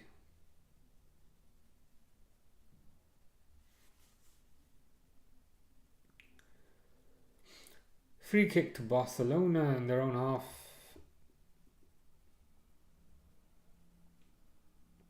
It's taking forever to take the free kick. I think that's Martinez. Still hasn't taken the free kick. Still hasn't taken the. He just keeps running up the ball and then running back. Mamadashvili will take over the cup game. Yeah, good point. Mamadashvili will take over the cup games like Carabao. Yeah. And will most likely play when Alisson gets injured, not if, because we know Alisson's gonna get injured again. So he will have opportunity.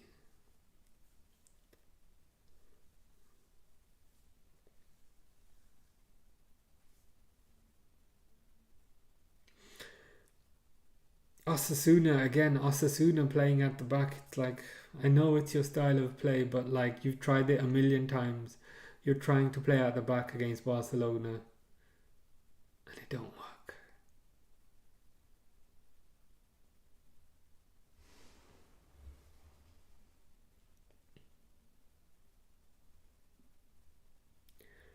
He is injured twice a year at least for a specific amount of time. Yeah, and it's always weird. It's always hamstrings. Not always, but significant amount of time it's an hamstring issue. It seems to be kind of recurring. Kicked the ball, hamstring issue.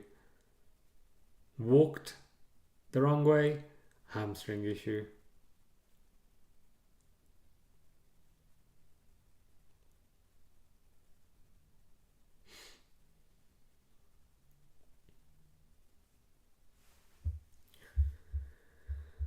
Osasuna with a free kick now. Let's see if they do anything with this.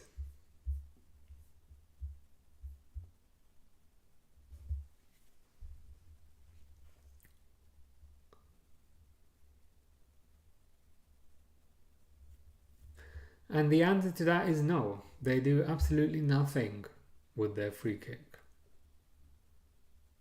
To be fair, the ball's gone out for a corner, so you might be able to give them something with that.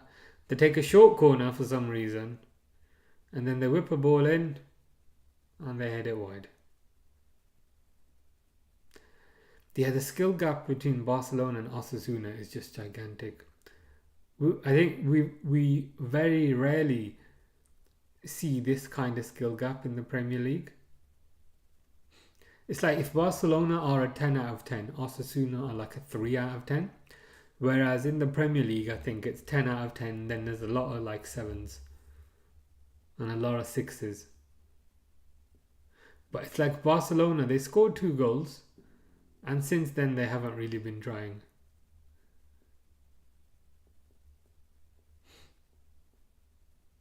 And the crowd is doing a Mexican wave.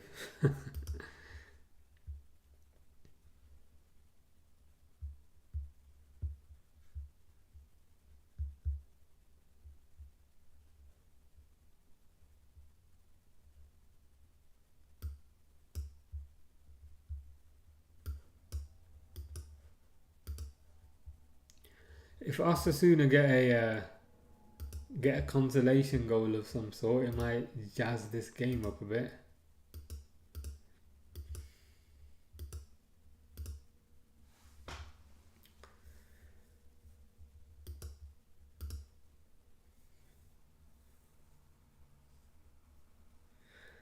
Osasuna commit too many players forward. Now Barcelona are countering. Oh my god, that's a nice goal. That is a nice goal. Osasuna, they they had far too many people forward because they were trying to kind of counter. Trying to score, sorry. Barcelona break on the counter. Fermin Lopez bombs down the right with nobody to defend. Crosses the ball into Lewandowski. Lewandowski does a diving header, 3-0. I just got to see the replay of that again. Yeah. So it was a throw into Osasuna, but Osasuna only had 2 defenders back. So Barcelona countered. So Fermin Lopez now. Perfect cross in. Perfectly crossed the ball in between 2 defenders. And then Lewandowski did a diving header. Gamer_Cal2 says, what are your thoughts about Trent leaving? At this point, basically don't care. If I am honest, it is. I do feel like he's played the situation for his own gain, by kind of going on a free, because look what Alexis McAllister did. So Alexis McAllister could have left for a free from Brighton, but McAllister signed a new contract with Brighton, so that Brighton would at least get some money, if you know what I mean. So he signed a contract with a £35 million release clause, so that instead of McAllister leaving for a free, Brighton would at least get 35 million. And McAllister did that for a club that he was at for like 3-4 years. Like that's what he's done for people that he's known for 3 or 4 years. Whereas Trent didn't want to do that for the club that he's been at his entire life. It kind of doesn't really feel good. But yeah, It is what it is. We'll get another right back. Kind of life moves on. We've barely even benefited from having him this year, to be honest. And if anything, he's been a bit of a hindrance. But now we know why, because his mind was on other things. So yeah, good. Kind of my thoughts are kind of good riddance, I guess. A £35 million release clause, that's how you help out your previous club, 100%. And if you remember, I think it was last season, um, after the Liverpool Brighton game, like De Zerbi took McAllister in his Liverpool shirt around for like applause from the Brighton fans, and they were all applauding him. So McAllister is still kind of loved by Brighton for kind of what he did and how he acted, whereas that's definitely not going to happen with Trent. Means more for us, he said. Yeah, complete complete nonsense. Yeah, I think if he had done a McAllister to say, look, I'm a £80 million player, but I really want to go, so I'll sign a £40 million release clause. If he had done that, I think a lot more people, myself included, would be wishing him well.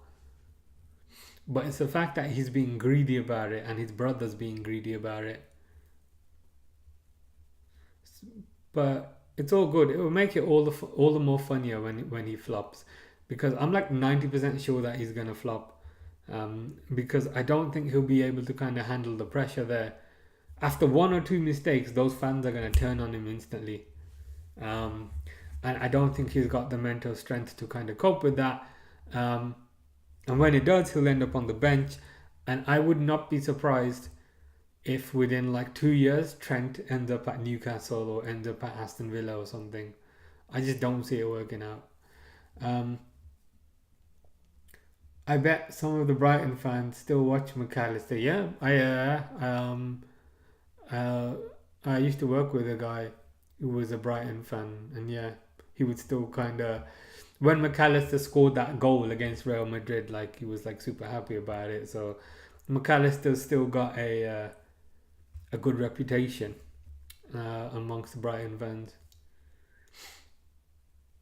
And that's the thing now. McAllister in some ways has got like two homes for life kind of thing.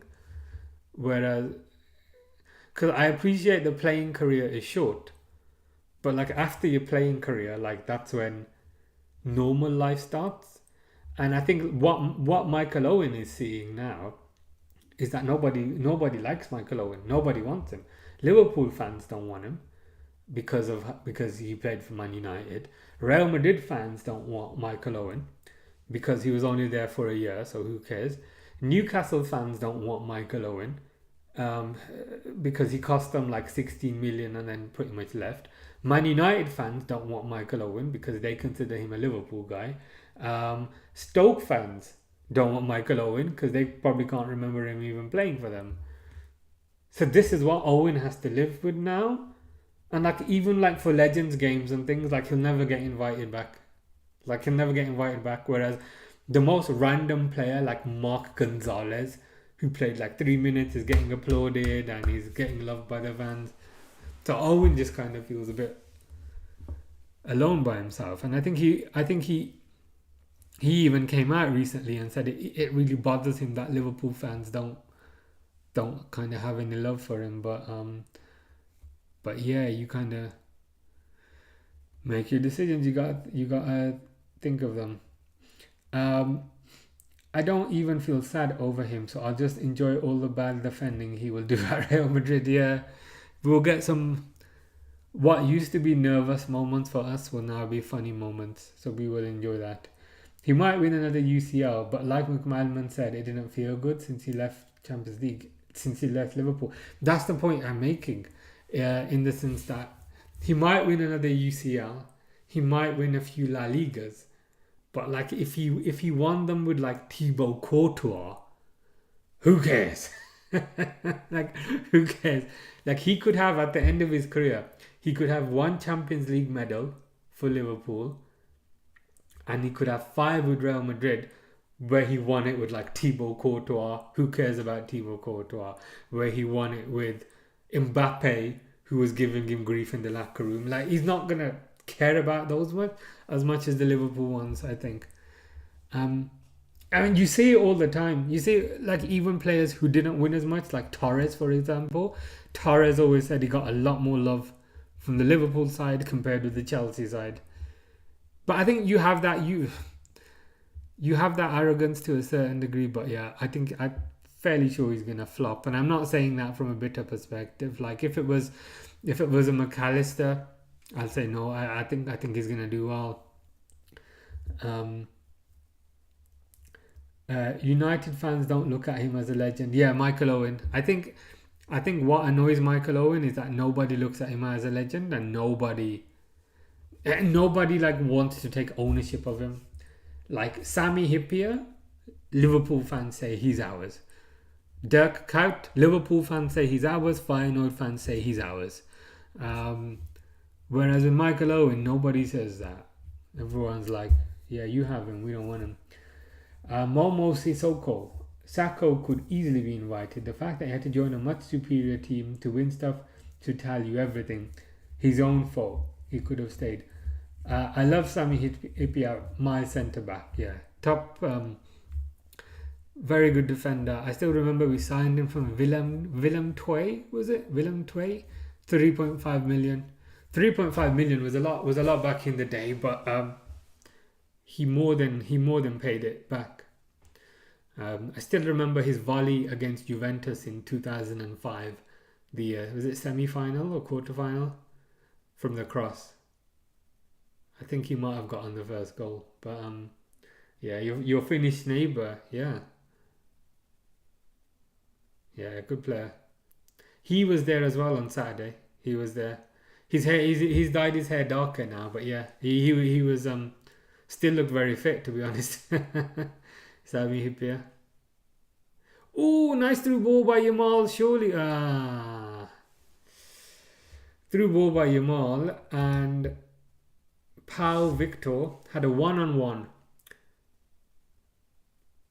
but he just couldn't get it in. He tried to play it along the floor, but the keeper got down very quickly. Unfortunate.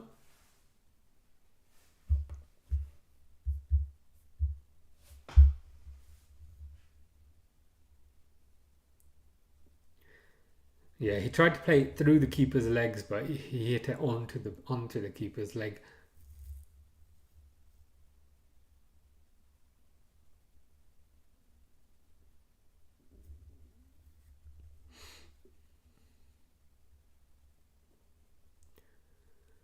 Yamal with the cross in, or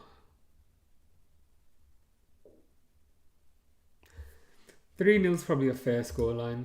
They might get one more, but 3-0 is probably fair.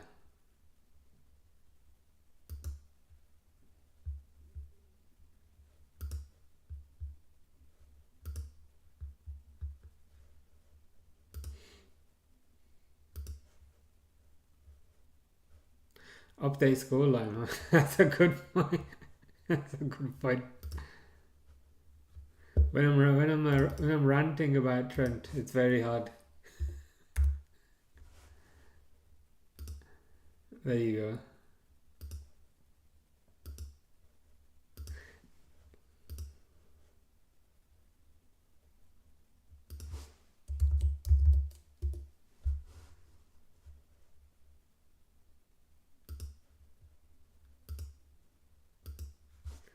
Yeah, Barcelona just kind of seeing the game out now. Trying to see when the Liverpool game is. I think it's like, is it like Tuesday? Oh God, there's no Liverpool game on the weekend. That's a bit rubbish.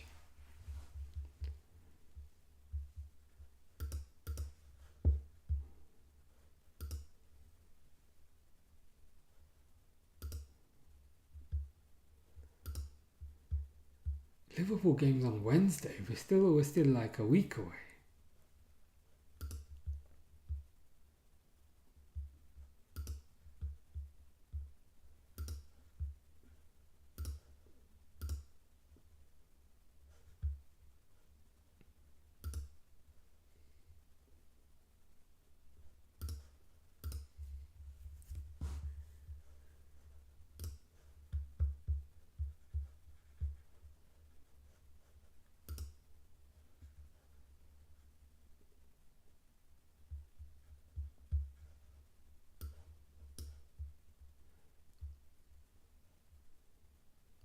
I don't even know why we are ranting about him. Why would we give our time? Yeah, I think somebody asked I think Gamer Cal asked a question earlier, but yeah, I think we've given Trent enough of our time now.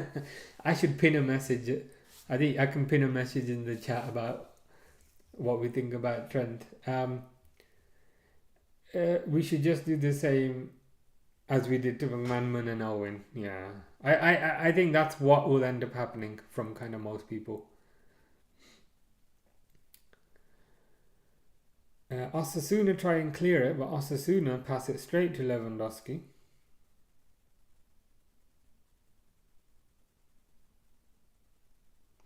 Passes it to Gavi.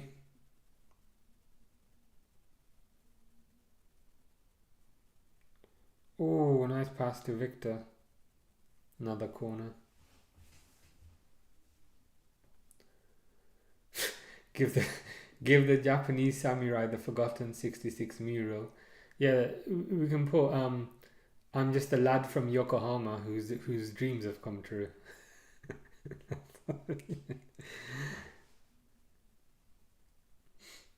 Yeah, I do wonder. I do wonder. Barcelona almost just scored from a corner, but I do wonder how long that mural will be up. That's the one as well that in some ways is kind of people seem to take the most photos in front of. There's like a really nice like Firmino mural of like his face, which is really nice. There's like a Salah one. There's like a Robbie Fowler one. I'm surprised there's not a Gerrard one, to be honest, because I don't remember a Gerrard one. But yeah, the Trent one. There's a Jan Mulvey one, which is next to the Trent one, I think. There's a Jordan Henderson one, but yeah. I want a Maka mural. Yeah, he's deserving of one, I think.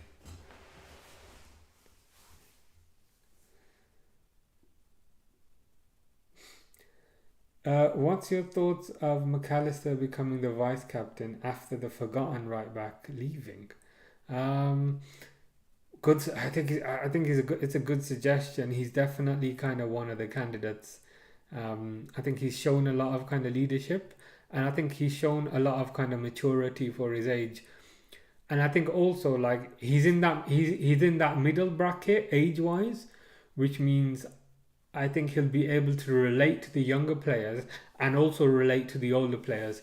I think sometimes when the captain is too old, you lose that connection to the younger players. Um, so I think that would be an advantage to McAllister, either him or Ali. I like Allison as well. Me generally, I prefer it when captains are like outfield players, because I think with Allison, like he's so far back, like because he's in the goal. I prefer like I prefer I prefer I prefer the vice captain to be an outfield player. Um, who would you give the vice captaincy to? I think McAllister is an option. I think Salah is an option. Robertson would be an option, but I think after the season he's had, probably not. And I think given that he's probably going to be going soon, it's not a good idea. Um, I'd probably be leaning towards McAllister. Let me just double check. I mean, Kanate is another option. Um, but again, there's concerns about whether Kanate will be here for much longer because Kanate's contract is rolling down. What about Gravenberch? Probably not yet Gravenberch because I think Gravenberch is still quite young. Maybe in the future. I think Szoboszlai would be an option. Because Szoboszlai is Hungary's captain, so he's got that leadership experience. So I'd say Szoboszlai, McAllister, possibly Gakpo. Szoboszlai, McAllister, Gakpo, Salah.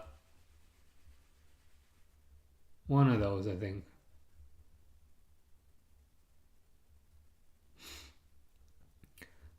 Uh, would you put Gravenberch as vice captain if McAllister becomes the captain? All right. So you're presuming if Van Dijk leaves. Um, Probably not immediately because I think Gravenberch is a bit too young. What's his age? Oh, you're thinking about after Van Dijk. Oh, right. Okay. Well, after Van Dijk leaves, Gravenberch will be a bit older then. Um, so it's a possibility. Let's say we give vice captaincy to McAllister now, and in a few. So, do you mean like give him the vice captaincy now, and then in a few years when Van Dijk leaves, he becomes the captain? That could work. That could work quite well.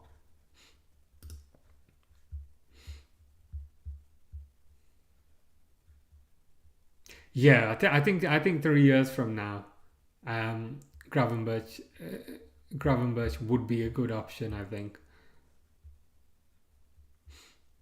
Szoboszlai is another good option because he is Hungary's captain. Um, I think Gakpo is another good option because he used to be captain at PSV. Um, there's lots. The good thing about Liverpool, I think, is that the leadership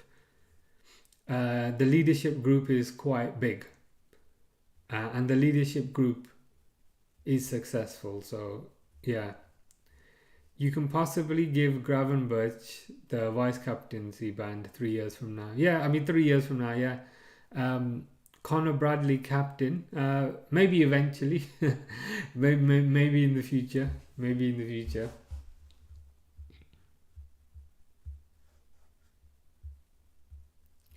Yeah, I think I'm just looking at the squad. I think we've covered all the possibilities. Oh no, yeah, you're right. Yeah, he is the Northern Ireland captain. How old is he? Because I swear he looks about 14, but he must be about 20, right? Yeah, he's 21. He's 21, soon to be 22. That's impressive, um, being the national team captain at 21. I mean, fair play. It's a team full of captains.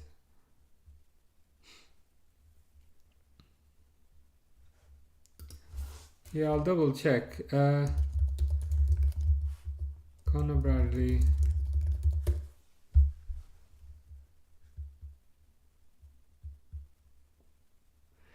It says he captained Ireland for the first time in October. I don't know if that means like he's the permanent captain, if you know what I mean. I mean, yeah, when I Google who is Northern Ireland captain, it says Conor Bradley.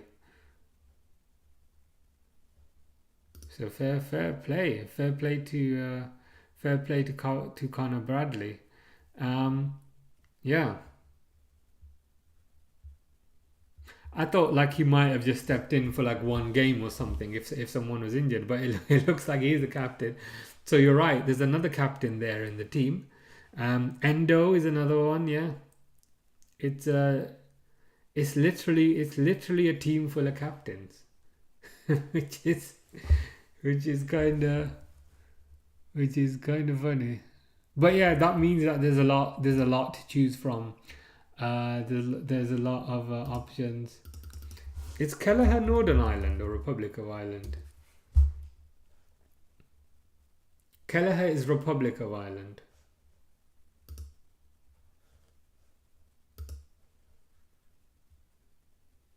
The captain is Seamus Coleman.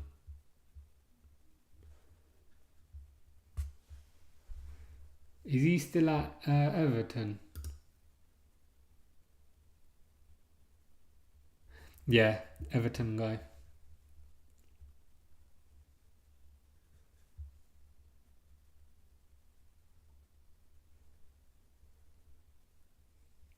Yeah, so it'll be interesting to think about kind of who the next captain can be. So Barcelona 3-0 Barcelona are now joint first with Real Madrid, and both are on kind of 60 points. Decent game that. Decent game. 3-0. I'd take a 3-0. So, that's that game done. Let's see when the next games are. Konate would be a good option. Like he captain. Yeah, I think Diaz as well. I think Diaz also might be a captain. Let me double check. Konate, I know he captained. Like he's not the permanent captain, but he did captain France in a recent game. So it says Colombia football captain. Yeah, Salah's definitely the captain for Egypt. James Rodriguez is apparently the Colombia captain. I didn't know he's still around. Apparently he's 33. James Rodriguez. I thought he was like 50 years old by now.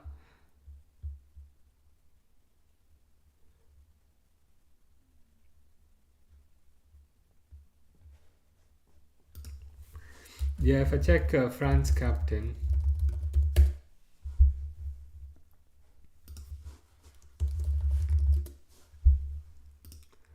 It's Kylian Mbappe apparently.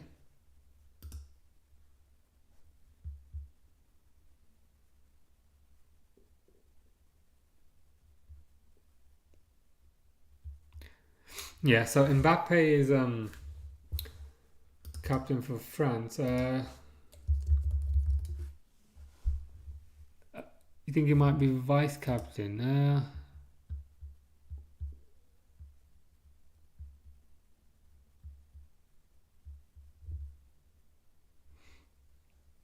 Yeah, there was that game a few months ago where Konate was giving that leadership speech.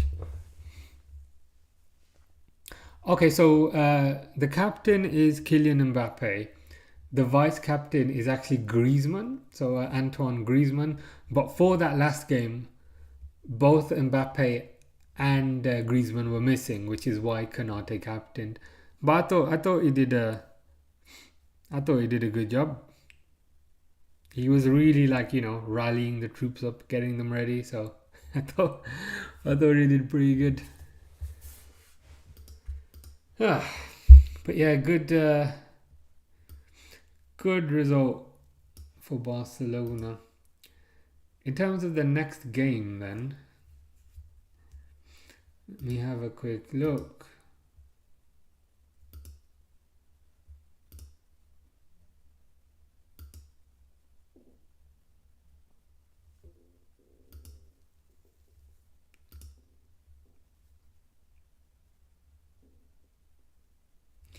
It's probably going to be Tuesday.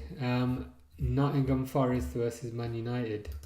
Purely because I want to see Man United get battered. So it will be a funny hate watch. Konate is used to Van Dijk, so of course that's a daily thing. I could see Konate becoming the vice captain or even the captain for France. Yes, 100%. I think he could become the full captain for France. He definitely has kind of leadership capability. He definitely has leadership quality. He's got everything you'd want in a captain. Like he gets on with people, which I think is important to be a captain, but equally he's not afraid to kind of call them out. So yeah, Konate is a captain in the making. But yeah, I shall be back on, if I can get this up.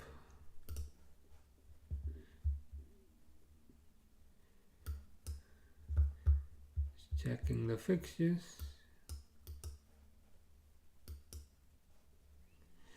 Thanks for streaming. No worries. Trying my best. We doing any FA Cup this weekend? FA Cup's not. I was looking in the wrong place. That's why it wasn't coming up. In terms of FA Cup, probably Bournemouth, Man City. That seems like a good option. Possibly Brighton, Nottingham Forest. So Brighton, Nottingham Forest. That's on Saturday. So I think that's a good one. Yeah, I agree. So Forest, Brighton, Saturday 5:15. That will be the next one. Cool. Nice. Well, thank you as always, everyone keeping me company and keeping me sane. Hope you guys have a nice evening and hopefully see some of you guys on Saturday for Brighton versus Nottingham Forest. What time is it? And is Bournemouth game? I don't think so. No. So Brighton Nottingham Forest is Saturday, 5:15, whereas Bournemouth Man City is Sunday. Is Sunday at 4:30. So different days, thankfully. Thankfully, different days. So you're doing both? I'll try. Well, I'll try my best. I don't think I'm going anywhere this weekend. I think I'll be at home, so it's possible. I'll definitely do this Saturday, Brighton Nottingham Forest, and then I'll see how I feel if I'm able to do the Sunday. But yeah, I'll see you guys on Saturday. Um, but yeah, I've also ordered like another Liverpool shirt, but it's gonna take a while to come. So yeah, that should be exciting. But yeah, cool. All right, see you guys Saturday. Hope you have a nice evening, and yeah, all the best. Thank you as always.